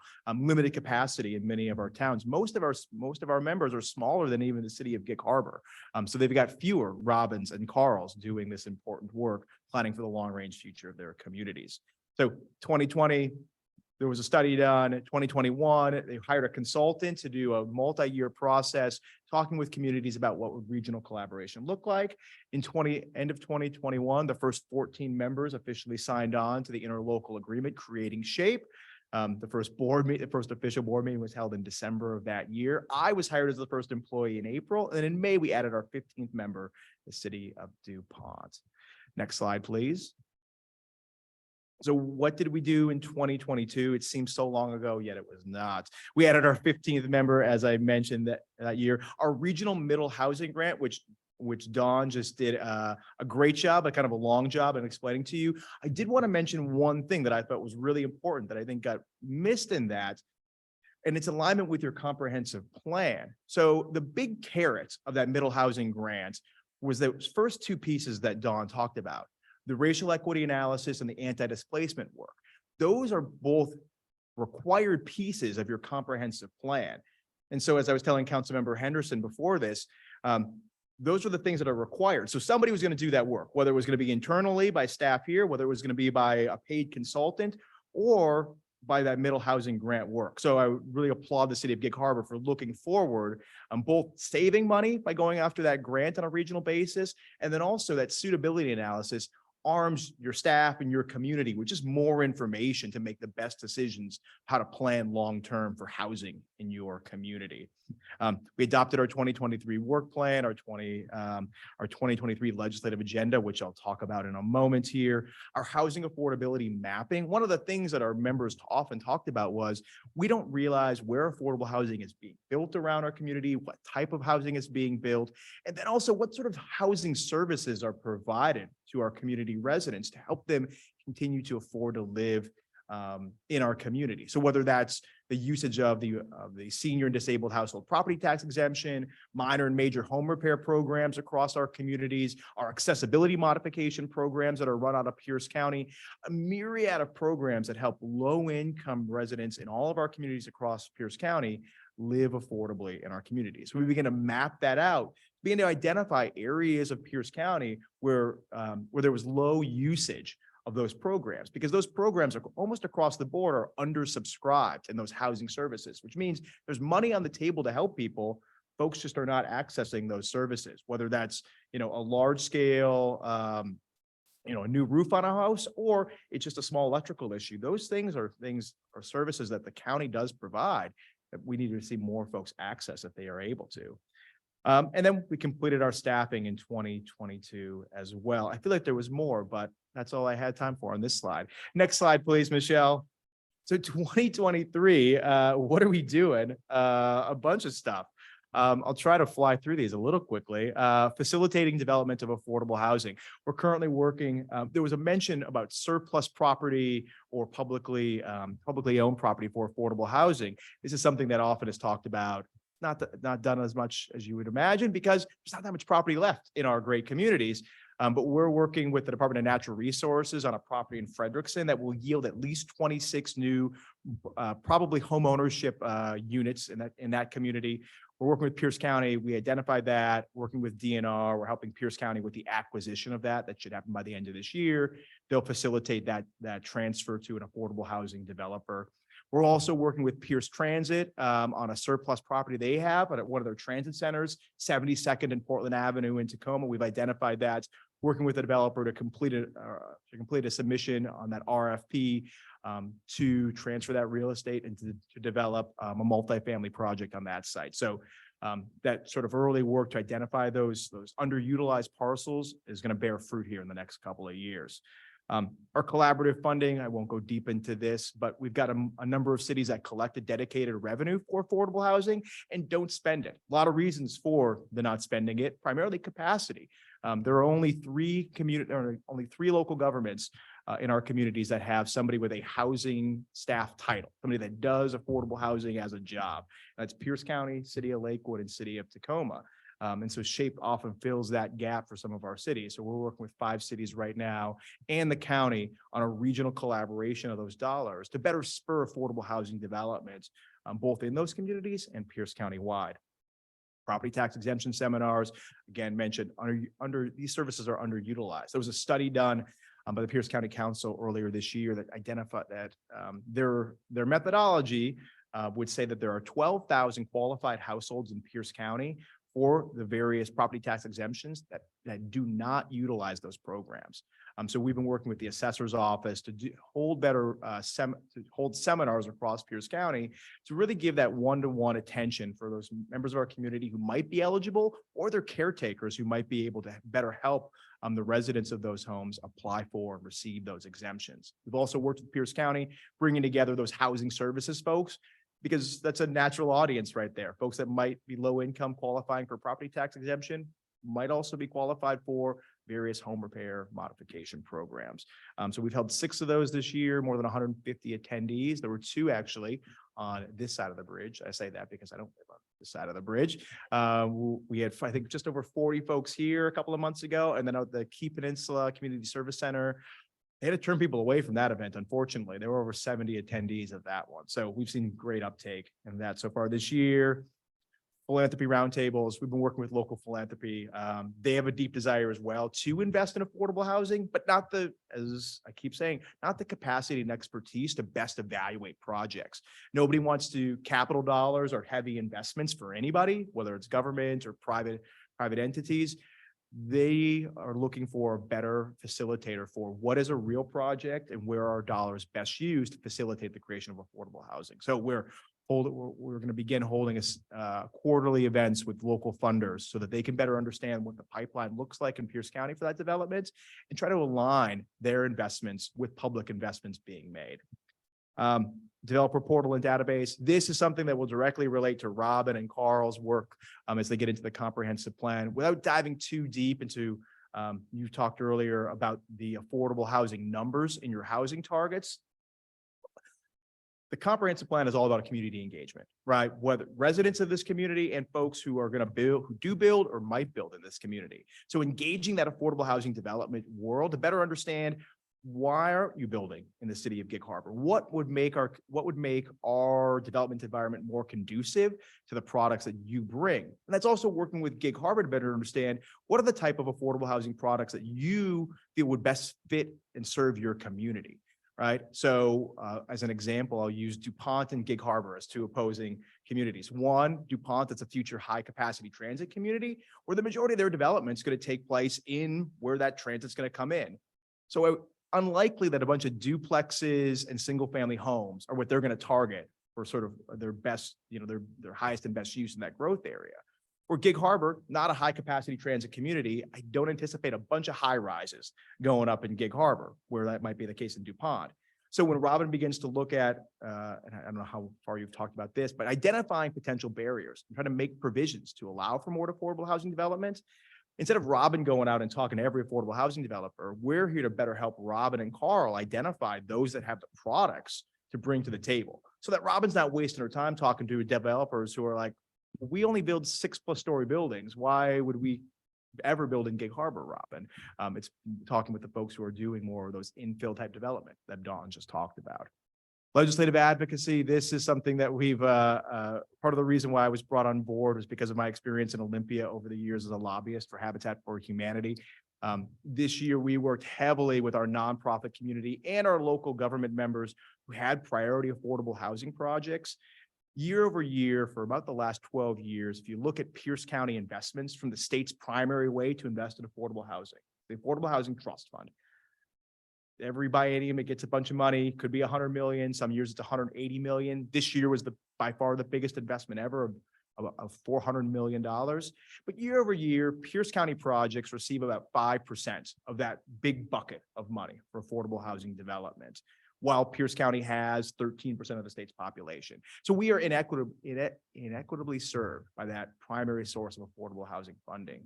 This year, coming out of Olympia, we've already received 5% of that award, which equals $20 million of a $400 million investment. So $20 million off jump direct investments in affordable housing projects in Pierce County this year. And we will continue to work with our nonprofit partners to make sure that and it will rise as we continue to work on that. Comprehensive plan supports, we'll talk about that in a moment. Housing toolkit, kind of boring because the state preempted us on all of our recommendations to our local governments. Completion of that middle housing grant and our 2024 budget and work plan, which Mayor Markley tomorrow will facilitate a meeting where our board will go over the draft budget and work plan. Next slide, please. So our comprehensive plan supports few different things here. I got to blow this up on my screen to look at it. Our data and guidance matrix. There's been talk tonight of a number of different sources of data and guidance and information that's available. It's been made available by the state of Washington, by PSRC, by our consultants that do this work, both Burke and another one called Opticos Design. A bunch of work that's going to be able to be utilized. It's available for Carl and team to utilize in this process, but not centrally available. I don't think Robin knows this yet, but it's now centrally available on our website to make it easier for our planners to have a one-stop shop to find that information. We'll continue to update it on a regular basis. That's fun, Robin. Robin just got like a great piece of news right now, everybody. Stakeholder engagement, which we've already talked about on the affordable housing developer front. Communications materials. We've been working actually heavily with City of Gig Harbor, City of Puyallup, City of University Place on their community engagement process. And so for right now, it's really on the identification of those stakeholders, because really that comprehensive plan, again, community engagement is the primary piece, right? If you were looking at the comp plan as a pyramid, right, the tippy top is when you submit that to Commerce for, their tip of the cap approval. But the base of that pyramid is your community engagement, hearing from your community over the next 20 years, what would you like growth to look like? What can you imagine growth to look like? So we're working with that stakeholder engagement, creating communication materials and facilitating focus groups as well to sort of better gain a deeper level of knowledge about what those communities are looking for. That service is available to all of our members. Gig Harbor, just as always, an early adopter of the services that SHAPE rolls out. And then technical assistance as well. The adequate provisions piece of the housing element of the comprehensive plan. Adequate provisions means how are you looking at identifying and removing barriers to housing development to meet your housing targets? So we're there to support our members in the best practices and draft language as well. There's a bunch of elements of that, so I won't bore you with the adequate provisions, and then policy and program recommendations as well. As you saw from your initial presentation tonight, there's a number of there's a grab bag of policy and programs to be considered as part of your comprehensive plan update. We're here as well as our advisory board to help best advise our members on their sort of specific program and policy considerations. So as an example, if Carl and Robin came to us and said, we would like to do a financial feasibility analysis on the use of the 8 and 12-year MFTE programs and how to right size that in our community. That's something that SHAPE can take on, come back to you with that with some of that financial modeling to look at how could you right size that in your community. And then it's up to, our members to utilize that as they see fit. That was me talking for 10 minutes straight, and I'm going to take a break and answer any questions you might have. Two things. Number one, you spoke of an affordability housing mapping. Is that document completed and available yet, or is that still in process? That's up on our website right now. I think Robin knows where to get it, but I'll make sure it's shared Okay. after this. Yeah, I'd like to see that. And then the other thing that intrigued me in your presentation was this idea of philanthropy roundtable, because I think in some of the conversations we had here earlier, I think we're going to have to look for some alternative sources to get affordable housing in Gig Harbor because it's so darn expensive.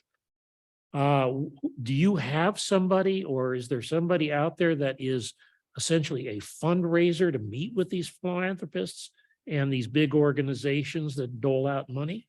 Yeah, so the philanthropy roundtable was brought about in a conversation and really at the request of the Greater Tacoma Community Foundation, which is the largest local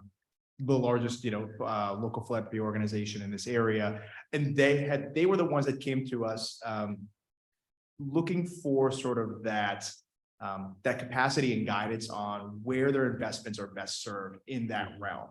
And so they're helping to coordinate both local and regional funders as well, bringing in some of, because the Amazon Equity Fund, the Seattle Foundation, even they're interested in making regional investments in affordable housing.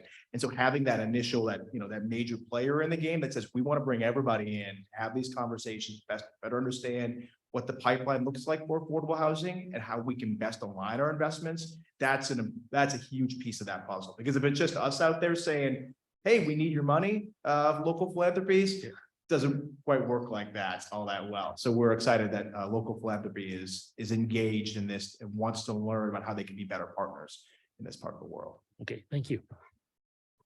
Councilmember Wook. Thank you. Thank you for your presentation. It was very good. So did I hear you mention that you had worked with a city to identify some land for affordable housing?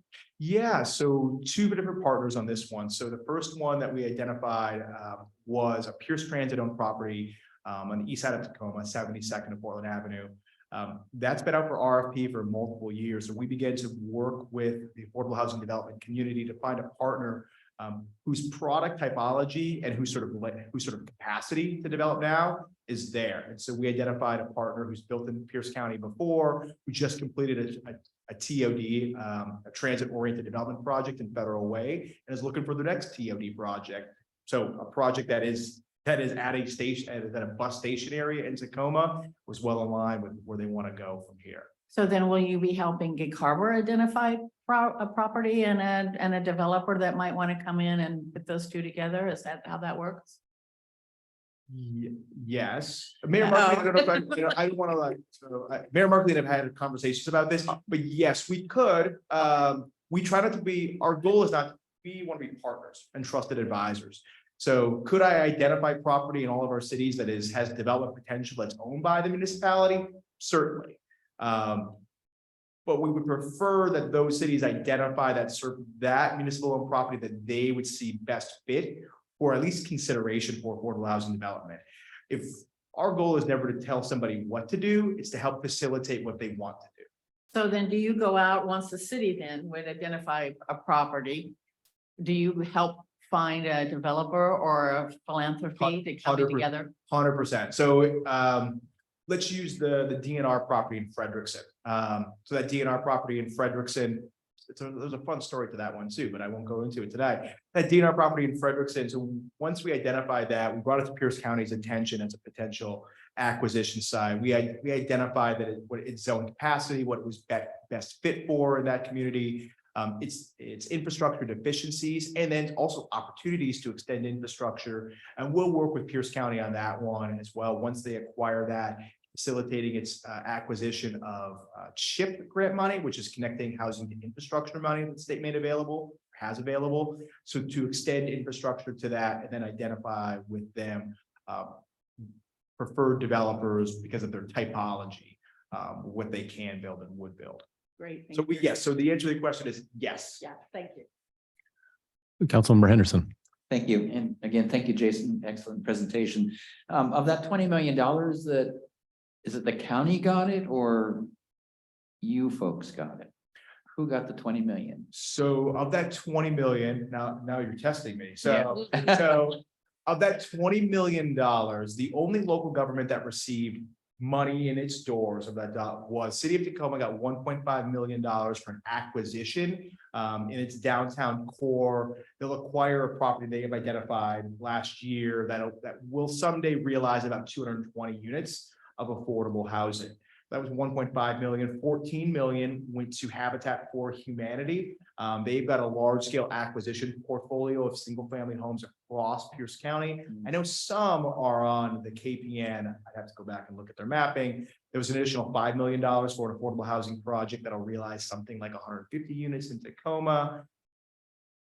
There was $2 million for infrastructure on a project in Tacoma that will someday realize about 600 units of mixed income housing.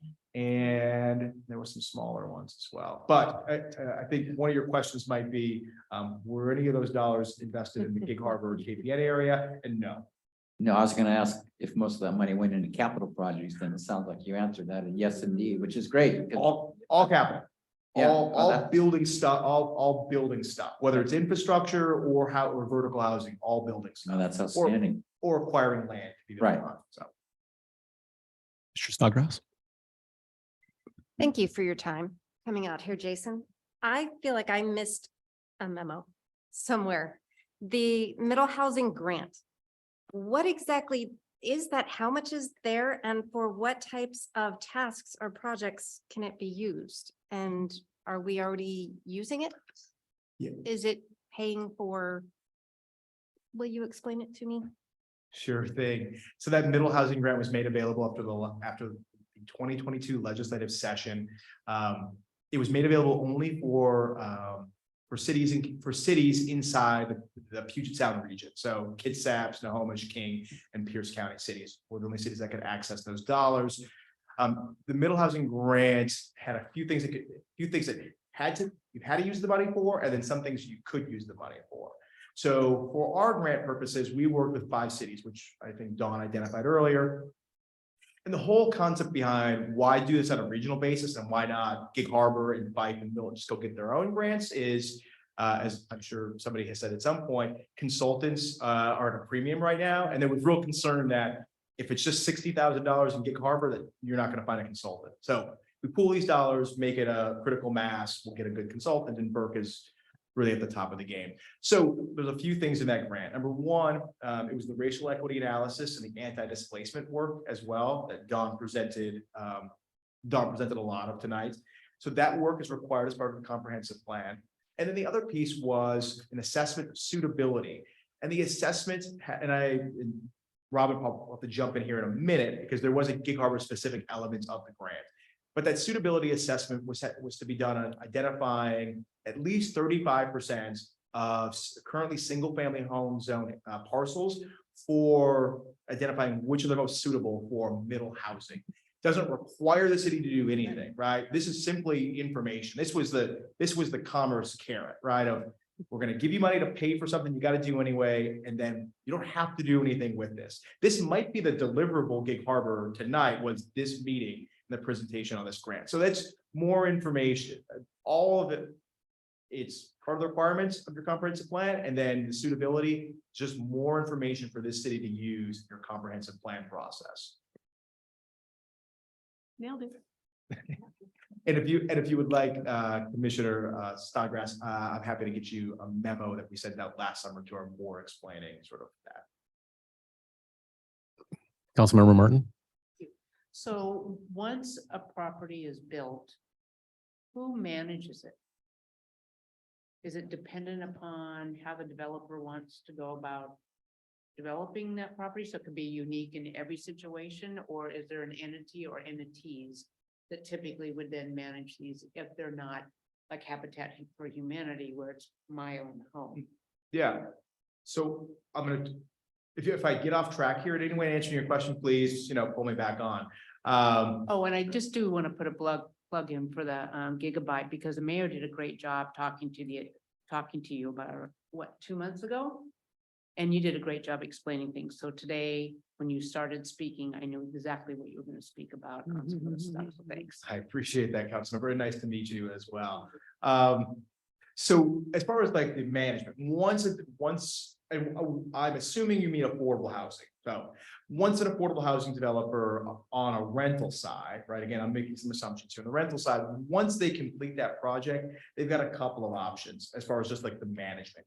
Most of those companies are not vertically integrated on that side of the world, right? They're not going to build it and manage it. So most of them contract, which is done years in advance, with a preferred property management company to manage that property. And as far as the longevity period for that affordable housing, almost any publicly funded affordable housing at this time is going to be on a 50-year affordability cycle. That's continued to tick up over the years, but 50 years is sort of the benchmark these days for something that's publicly funded. Commissioner Jordan? Thanks, Jason, for being here. Great name. I'm curious, and it's a little bit off topic, but I think it's relevant. I've learned a lot about SHAPE. I didn't know much about it until tonight, so thank you. There's a homelessness issue, and that's really prevalent in Pierce County and other places. Do you all play a role in like the homelessness issues at all? No, no. Obviously, folks that are homeless, right? The majority need housing, Right. right? So there is sort of like there's like the long, like thinking about that in that sense, yes. But as far as any sort of services or any sort of like shelter, right? Like, congregate shelter type work, that's something that's done at different levels. SHAPE's focus is on affordable and attainable housing. And so that's both on like the publicly funded, 0 to 80% AMI side, but also on, helping, those on the workforce side of the world. As on the Gigabyte podcast, we talked about, an entry-level sheriff deputy in Pierce County is considered low income. A KP entry-level teacher is considered low income. That's a single income household. And so, we're sort of focused on the whole thing. So on the publicly funded side, that's coordinating with our private funders and our public funders to make sure we're making those best investments, and coordinating with our cities on their investments, whether those are dollars or real estate. And then on sort of the market rate side, it's coordinated with our developers. And I see a developer in the back of the room right now, working with those developers to identify with them their barriers they see to development, helping them produce the housing that is needed in our communities. I forget if the high level number came up here tonight. Gig Harbor is going to be, your assigned growth target is 892 units of housing, right? Different income bands. But the Pierce County number is just over 111,000 housing units in the next 20 years. So creating like that development environment that is conducive to meeting those growth targets is sort of like one of our overarching goals at SHAPE. Thank you.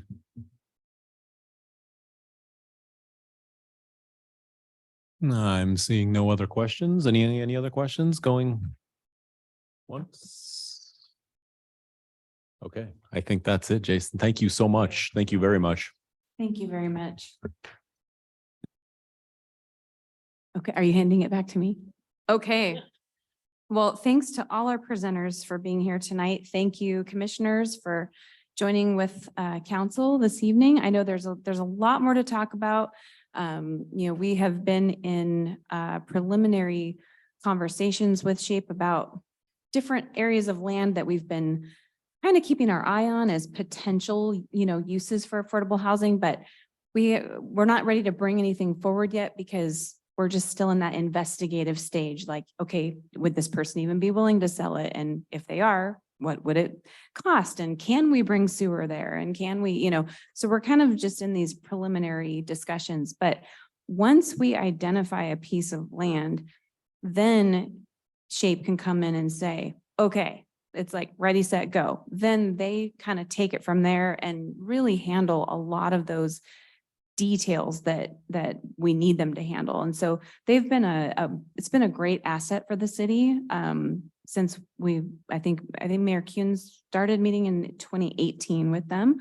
And then I kind of joined in a little bit at the end of 2021 before I took office here, or in 2022. And so it's been really amazing to see the work that they've done in other communities, but there's a lot more that they can offer the city in terms of public facing websites that explain a little bit more about what they're doing and how we're partnering. And so we're looking into, actually, I think it's in the works to get that started too, to just kind of help the community understand more about what our partnership is. What is this interlocal agreement? Why are we doing it?